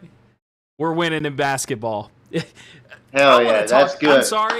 I'm sorry. I'm gonna give a 1 minute spiel on how bad Texas A&M is at basketball. Are you ready? Let's go! I'll even do you one better. I'll give you a 9 minute spiel, or not 9 minute, a 9 second spiel. Are you ready? Yep. You were number 13 in the country, and you lost to an unranked Texas, and you lost to Kentucky. I wouldn't be talking anymore. Fuck yeah! Another shot at the Aggies again. You can post that, TJ. I want to see that on a short. No, I will. They'll be on a short. Oklahoma lost at Texas A&M last night in basketball. So JB, you can't really say anything. Sorry, brother. I hate no, brother. You're in the right realm because we all hate A&M here. No, we all hate A&M. We all hate A&M. But you lost to them. Ah, So That I you mean, know we what, lost dude? them earlier in the season, but You know it's what? not what happened during the season. It's what happened now. But you know what, JB, You know fuck what? it. We took care of them for you. So did Texas, buddy.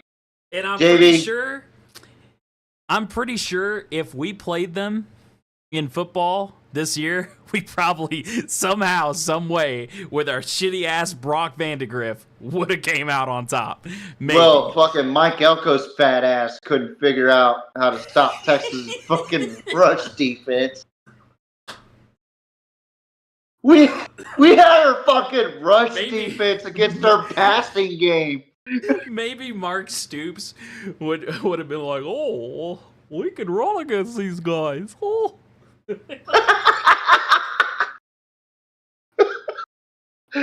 Hey, God damn it, man. hey, you know what?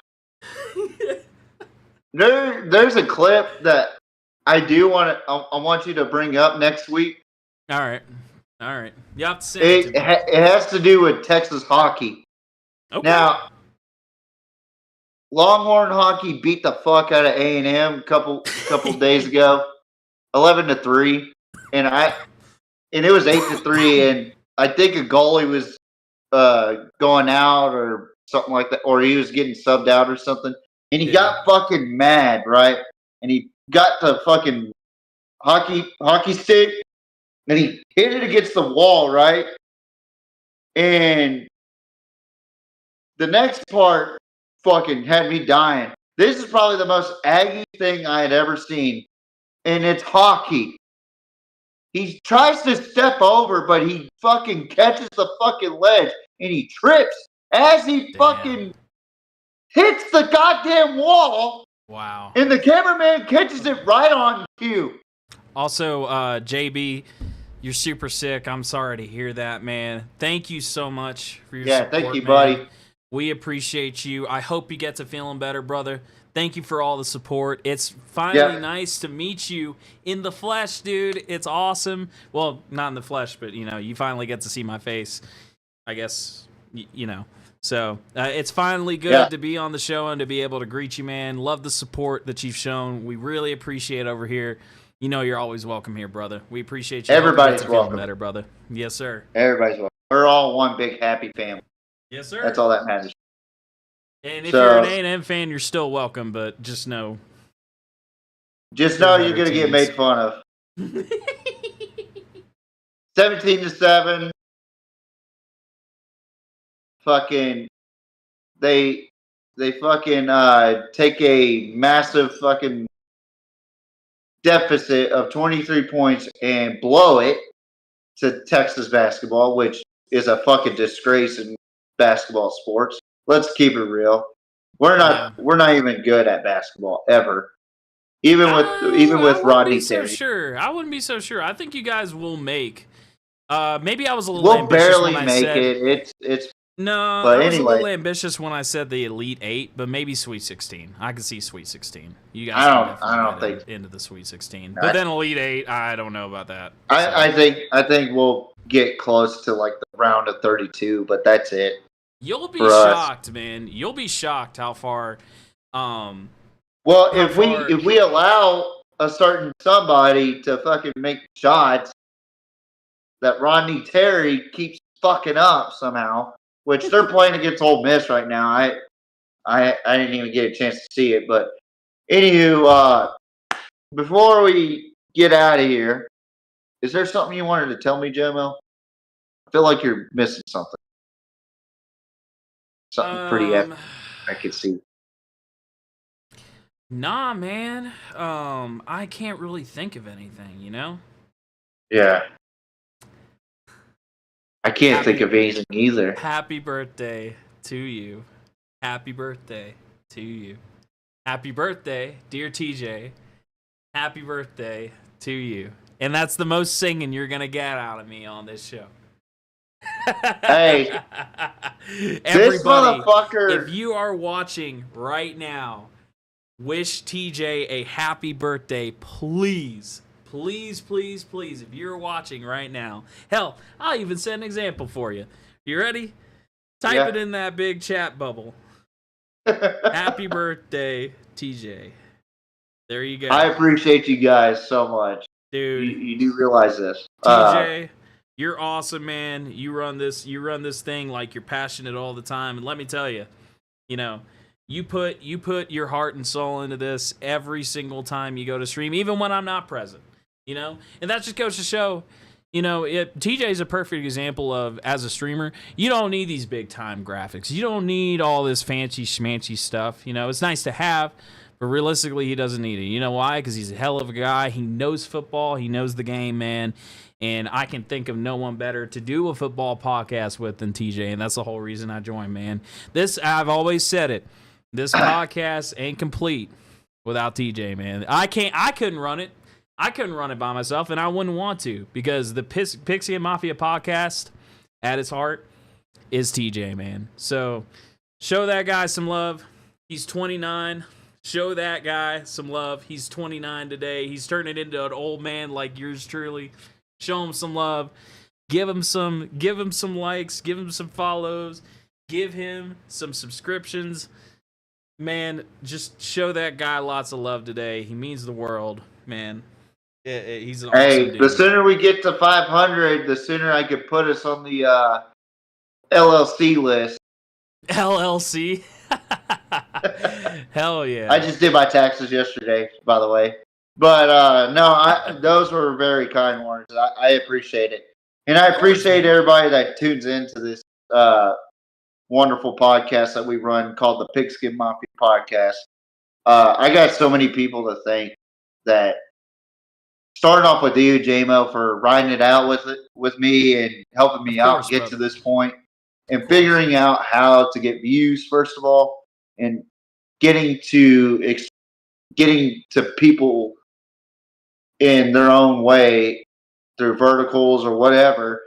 And we get subscribers more and more each day, because we are able to express our thoughts and our feelings about the game that we love, which is football. Yeah. And I want to thank our good buddy Caleb. First of all, for the name sake, the Pigskin Mafia Podcast. That name alone wouldn't have happened if it wasn't for Caleb. So shout out to him. Pretty good name, that's for sure. Like, I came up with the concept, he came up with the name. It was like a match made in heaven. Been around on this podcast for a long time. So there will be a time that we will be meeting each other again at the Texas Burn Orange and White game again, me and Caleb. And guess what? We will be live on the Pigskin Mafia Podcast. That's going to be fun. It's going to be fun to watch. and we're probably going to be drunk on the podcast, probably drinking some aguas, not any bad substances, but some heavily spirited aguas. I want to thank everybody that has joined the podcast, from Bailey Price to Eric Martin to Booby Miles, who I recently messaged on Instagram. He would like to come back on at some point. Cantu, Riding High, DJ Lil King, my buddy Lucky Lamar, who I will beat his ass in college football 25, but I'm not going to give him that gratification that he has my username so he can harass me. Now, in all seriousness, I do appreciate everybody that brought me into their homes and brought me into their life with Riding High, and also with the guests that we've had on. And to you folks that watch every time that we post something, whether it's a fucking stupid ass short of green brushes with a fucking Philadelphia Eagles logo and a Washington Commanders logo, which I don't know how the fuck it got almost 400 views. That got 400. I couldn't believe that. I thought people would look at that and go, "Oh my god, that's fucking stupid." But I guess the wording fits. But I want to thank my family for what we've been through over the last couple months from October to now. We've lost someone special, and I brought this up so many times, but it still needs to be said because she was a big believer to me, and she believed in everybody. She was a backbone of our family, like I said at our funeral.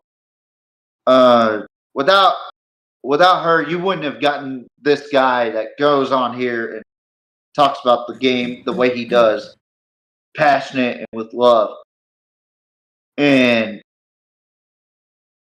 I appreciate everybody that does support this channel, even if it's the 134 that we have, maybe 135, maybe 140 by chance. Who knows? At some point, we're going to get big enough, and I want to be able to share it with everybody. At some point, once we get to 500, I want to be able to bring on the fan. Y'all will have a direct access to the Discord. But at that time, we'll have membership, which we will discuss, JMO. Yeah, but that won't be happening until time comes. The beauty of this, y'all can watch this and like it and subscribe free. That's the beauty. And you get authentic fandom. And we're not coaches, we're not former NFL or college players, we're just fans. Professional is what I like to call it. Well, and also on that same token, I think it's who of us to mention. Let us know if you guys like this. You know, Yes. we converted over to this format because, like I said, TJ really likes it. He saw the most growth over this format, and I think it's got a lot. You know, a lot of people.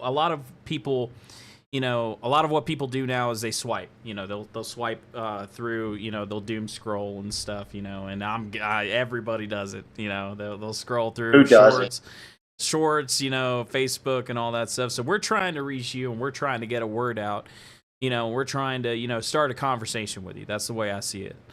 You know, and that's the way TJ sees it. So, you know, we're trying to reach out, and we're trying to do our part to reach out to y'all and to, you know, like reflect that, you know, we want to talk to y'all. We want to hear your opinions on, you know, what you think is going on in the football. We want to know what your favorite team is, you know? Yeah. I've had Buckeye we wanna fans, know- I've had Irish fans, I've had Longhorn fans, Sooner fans like JB. Shout out to him for coming on and commenting. Had fans from all around the world that want to learn something new, like professional football.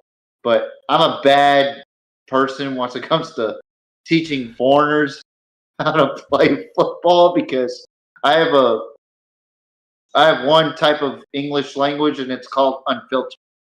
So Well, and I think, you know, I think on that same, you know, kind of token, you know, it's like we also want to know, you know, like what if you guys disagree with us on any given point, you know, if you guys agree with us on every given point. I like to tell y'all that y'all are wrong.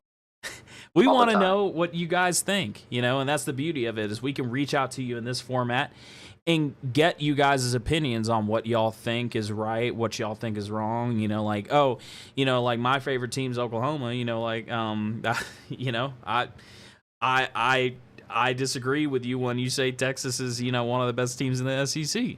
It's like, if you say that, well, all right, we're going to agree to disagree, but that's the beauty of it. As we talk with each other and we engage with each other and we get to know each other a little more. We want to get to know you.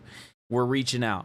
And that's why I think switching to this format is very important, because it allows us to get more connected with you guys, and more connected with other friends that we'll hopefully meet in the near future. So TJ's going to keep on doing his thing by himself, as far as like just more frequently. He's going to pop in and, do just him talking to you guys. But every once in a while, we'll do one of these big time graphics streams and stuff. And this isn't it. We're going to expand on this. This is just kind of like a trial run. We want to see how it works. But obviously, it's a trial run. Yeah, well, and we got some kink, like when we first started, we got some kinks to work out. But when we get the finished product ironed out, man, it's gonna look phenomenal. It's gonna look phenomenal. Fucking amazing. So we're gonna look. Honestly, the way it looks, we're gonna look professional. I mean, we already look professional. We already do, in my opinion. But the thing is, of course, like with any good thing, we got some kinks to iron out. We got some stuff that we got to fix. We got some stuff. When we're doing, it's like when you do anything new, you got stuff that you have to switch out. You got stuff that you have to redo and stuff. And, I don't necessarily think that's a bad thing. But, yeah, it's growing pains like anything. But once we get those growing pains ironed out, man, we're seriously going to fly. And we want you to be there with us to witness that. So, shout out to Growing Pains, a band that I know pretty well. Oh, yeah. But yeah, definitely we got some irons to stick out. But, dude, I thought this was a fantastic return for you, my good friend. I agree. And some great topics we had. We broke down the conference championship games.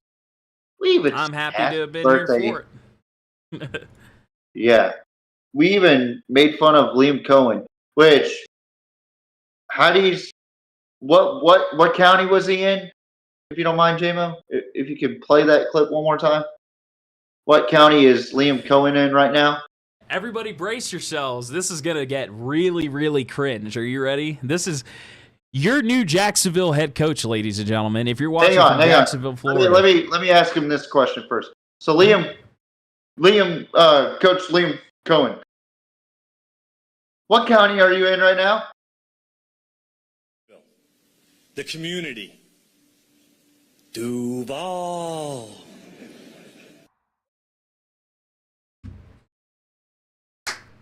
Just like little Duval. The fuck? Shout out to little Duval for that. Shout out to little Duval. He has to. He might be on a watch right now, honestly. Oh, after my watching God. That. Man, I would be. What's up, Los Angeles sports? How y'all doing? LA Sports, what's up? What's up? Glad you like the Duval clip. Yeah. Oh, hey, man. At least they got two good coaches out there in Jim Harbaugh and Sean McVay. True. Out there in LA. And shout out to LA for the wildfires. A lot of people lost their homes, lost everything, livestock, pets. I don't even know how many people have died from it, but obviously keep our thoughts and prayers out. LA. But yeah, shout out to you, Los Angeles sports. Good to see you again.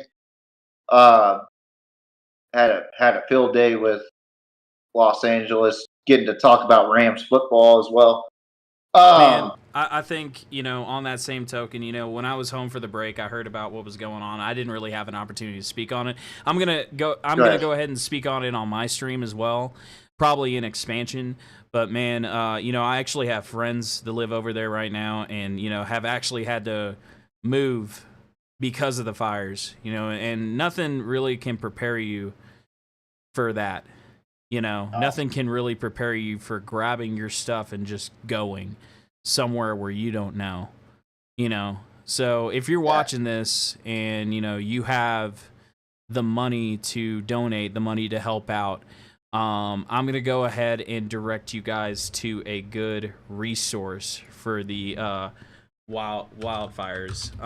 So there is a good charitable organization that I'll link it in the description of this video when I do the post. But there is a good charitable organization that I posted on my Instagram that actually is really really good.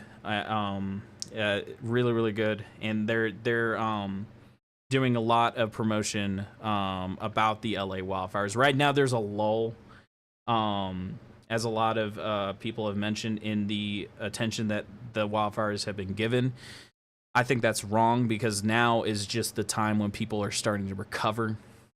I think that now is the time that we should be, doing our best to support the people over there.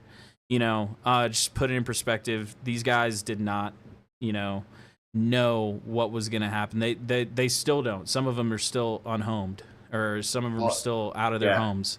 So I had to be evacuated, but I'm okay. It's a hard time for LA, man. I'm sorry to hear that, man. Like, truly, genuinely. Like, my thoughts go out to you and your family, man. And I Los hope that you're doing Angeles, okay. what part of LA are you? Over by Calabasas, or I can't pronounce the town that starts with a P. But I saw the entire deal. I watched Coach JB show, and he was an hour out from the wildfire as well, and he was on his yacht as well, where the unevacuated area was, and was able to go on the yacht and go on the other side of the wildfire. Which I'll be dead ass honest. I think someone or some people have started those wildfires. Like, I think we saw a bunch of pictures or videos of people doing the wildfires, which it's unbelievable. Like, it's not natural that a wildfire happens in January. Let's keep that a buck. But thoughts and prayers from the great state of Texas, and JMO is in the neighboring state of Nevada, but it's homeland in Kentucky as well. Many prayers to our friends and family over there in Los Angeles as well. I agree. Also, I'm gonna go ahead and post this in the chat. Do your thing, JMO. LA County, it was a huge fire. Thankfully, no houses were burned. That's good to hear, man. I'm sorry you had to be evacuated. I can't imagine what a hard time that was, man. Like I said, I had friends that were telling me all about it. They were trying their best to describe the situation to me. I phone called. I was on the phone with a bunch of them actually on my way home from Kentucky, and it's funny because they can describe it, all they want, but I can't imagine, I couldn't even fathom the position that you had to be in. I've been a part of natural disasters before, but, tornadoes, we've had a couple tornadoes touch down in my area, we've had hurricanes, tornadoes, hurricanes in Jacksonville, and then the big Mayfield tornado that hit back in 2021. We thought that all of the Paducah area and all of the Mayfield area did get affected. And a lot of my friends lost homes then, and it's just really something, just something awful when you see, the house that you lived in, just burn down, and all your possessions go with it. But it's important to keep in perspective. It's not the end, man. It is not the end, and we keep on trucking, we move forward, and we go on, man. And it's, and just to know that you are okay, and just to know that your family is okay is just amazing in and of itself. So thank you for absolutely in LA Sports. We hope that you're doing all right, man. Prayers, and that goes for anybody. Yeah. That goes for anybody, not just Los Angeles, but anybody, like even the North Carolinas as well. I know President Trump and Vice President Vance is already making moves on the North Carolina and also LA as well. I think they're doing a fantastic job of trying to get to the bottom of what's going on in Los Angeles as well as North Carolina, from what I've seen. But that just goes for anybody that goes through shit like that. Like right now in Corpus, where I'm nearby, there's people fucking doing stupid shit every day. Like there's fucking gun violence out there, and I'm not advocating for banning guns. I'm not, because I'm a firm believer in the Second Amendment. However, what I am against is uh, crimes against people, uh, like drive-bys and fucking just gang violence and all that shit. And it's getting bad out there in Corpus.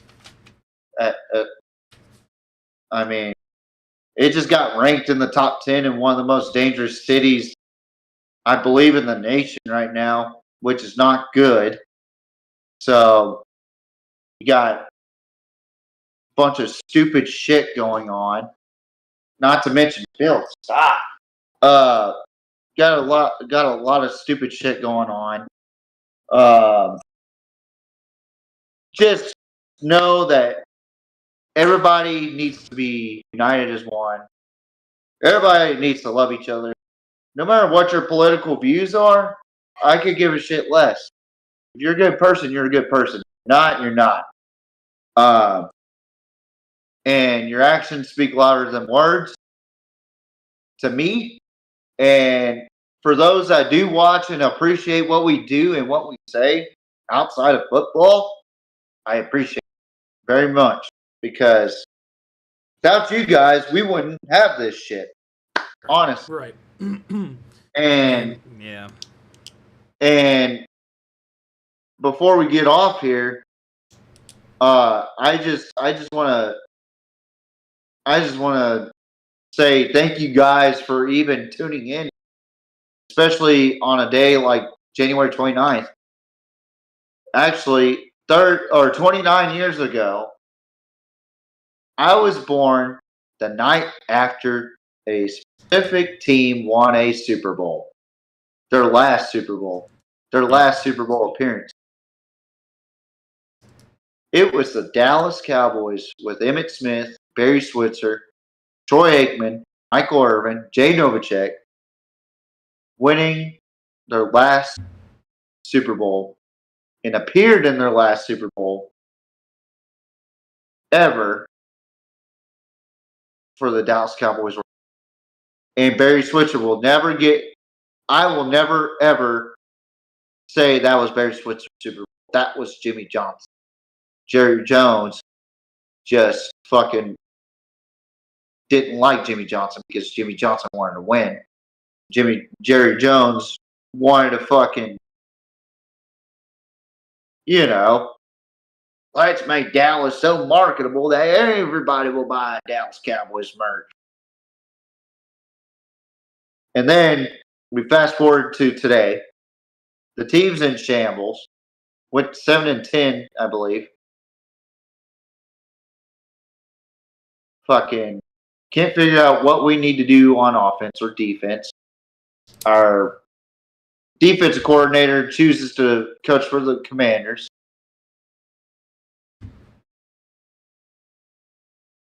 Yeah. That's an amazing birthday for a Cowboys fan. I 100% agree. I 100% agree. I've always told him that. I've always So basically what you both are saying right now is that I am the curse of the Dallas Cowboys, which is fact. Now, back to what I was saying, but fast forwarding to what we are going to talk about. The team's in shambles. We don't We don't hire a good head coach. We don't hire a defensive coordinator that's worth the fuck. What does Jerry Jones decide to do? I'm going to go on land. Talk about my 4 wells. Talk about how my kids are going to own the Dallas Cowboys.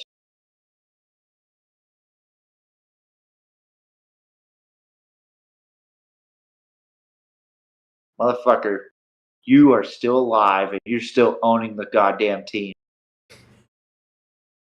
At the ripe old age of fucking 10,000 years old.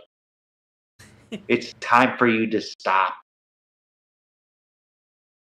It's time for you to go. You can tell he has strong feelings about this subject.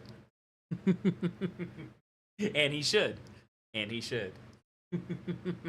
I'm trying to keep my composure because it's a special day, which in about 40 minutes it's about to end. But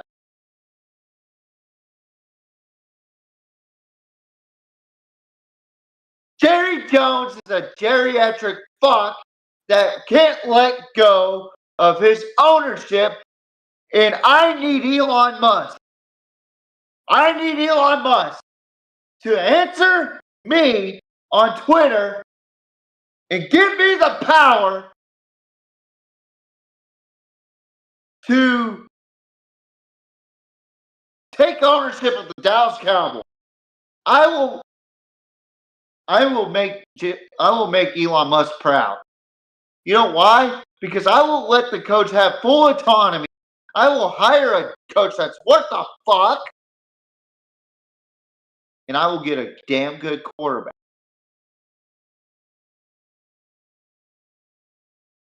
Just don't But hire I'm Arthur gonna let Smith. you.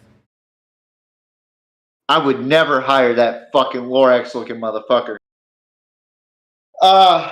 I'd probably hire Coach JB to coach the quarterbacks, or Hey, maybe, there you go, Coach JB. There you go. or There you or coach, head coach, whatever he wants to do. You know what? I'll let him be the head coach. He'll have full autonomy. He knows how to deal with everybody. He's a fucking chameleon. Birthday wish Elon need to step up. See, LA Sports agrees with you, man. LA Sports agrees with you. See, there you go. You got a supporter, man. You got a supporter And you know for what? becoming the owner of the Dallas I'll Cowboys. do one There you further. go. I'll do Yep. one further. All right. All right. Hire John Gruden to be the Dallas Cowboys head coach. All right. All right. Well, you heard it here first, folks. TJ's first move as owner of the Dallas Cowboys. If that ever happens. Hire John Gruden as the head coach. JB could be an offensive coordinator. Defensive coordinator, Brian Flores. I think Brian Flores would be an excellent defensive coordinator for Dallas. Man, what if they got Elon on an episode of Shark Tank, and that was your opportunity? You just showed up. You're like, I want to own the Dallas Cowboys. He'd be like, get the fuck out of here. Nah, he'd probably be like, you know what? I like your shirt. You're the owner now. I like your boxy. You remind me of my kid X. Oh man. XYZ. Crazy. Whatever my kid's name is. Can't That'd remember. be crazy, man. That'd be crazy. That would be fucking insane, though. Imagine one of your buddies just happens to own the Dallas Cowboys. That's like, Oh man, I'd be what asking the you for money fuck all would the you time. do? I'd be asking you for money all the time. That's what I'd be doing. How about this? I just fly you out, go into a fucking suite, and we can go hit up the fucking strip clubs in Dallas. That works. The for good me, ones, too. by the way. The That good works ones. for me too. That's fine. You wouldn't have to pay a fucking dime. I would be Hell fucking. yeah. I'd be like, I'm the owner of the Dallas Cowboys. Hell yeah, dude. Drinks Hell are yeah. on me. I run a fucking multi-billion-dollar corporation or franchise known as the Dallas Cowboys. I think I know what I'm doing. Now, I'm not going to Craig James it and kill a hooker, but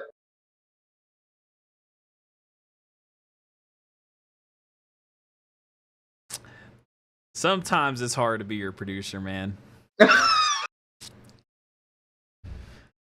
There's stuff that you just can't say on YouTube. That might be one of them. But we're not monetized yet, so it works out. All right. Once we get monetized, I'll take it a little more. No, you won't. Let's just be honest. No, you won't. Let's be You're real. right. I don't have a fucking filter. No, he doesn't. And the people love me for it. At least it's not TikTok and it won't shut down the stream, right? That's what you think. It's not now. All right. Fucking China app. Anyway, no, on a serious note, I want to thank you guys for watching this show. It's been a blast having JMO back on. JMO, always a pleasure to see you again and looking as handsome as ever. Likewise, I'm pretty sir. sure they steal all the ladies in Reno, Nevada, but what do I know? Thank you, sir. I appreciate it. Much I'm the one that obliged. gave you that moxie, but man. anyway. Man. Anyway, it's, on a serious note, I fucking missed you miss having you on here. Whether it's debating or fucking having normal ass conversations on here and having some funny moments on here. I enjoyed our time together. Me too, honestly. man. Me too, man. It's been awesome to be back. It's been awesome to be a part of it again, man. And man, Look how refreshed and vitalized you are. Like, you've taken a break so long that you rejuvenated. Are you Ra's al Ghul or something? Maybe. I don't know. Ra's al Ghul? Batman reference. I'm a nerd too. Paducah is my fountain of youth, man. Yeah, there you go. I guess. I don't know. Really, it's just being with my folks. You know, they help me out a lot, and but man, let me tell you, man, it is so good to be back, man. It's awesome to be back on the stream, man. I know it's been a long time coming. It's good to finally meet, a bunch of the people that popped in, JB, LA, man. It's good to finally meet y'all, and now y'all can finally put a face to the name. Appreciate y'all popping in and all the love you shown us today, and all the love you shown TJ over the break, man. Like I said, I got the pleasure of being a viewer on TJ streams, which was actually a really cool experience. It was actually really fun to just take an outside perspective and say, oh, this is what TJ talks about, all the time, and he does a pretty good job of it, man. So, but it is awesome being back. It's awesome being back. It's awesome being a part of this, man. And man, I can't wait to do it again, whatever that is. So we're aiming for next Wednesday. Next Wednesday at 6. Now that we got the overlay down and we got all the kinks worked out and stuff, next Wednesday at 6, we'll be aiming for that again. We'll be aiming for do this again, and hopefully better than the last. So 6 his time, which is Pacific 8 time. My time. Thank you. 8 my time and Central Tech time, not Central Texas, Central time.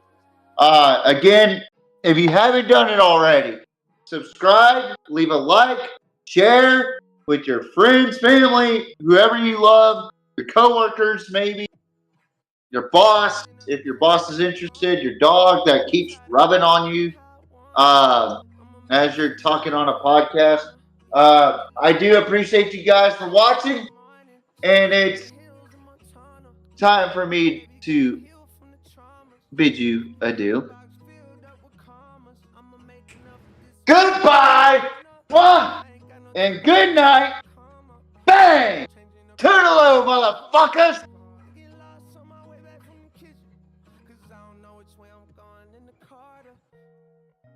And we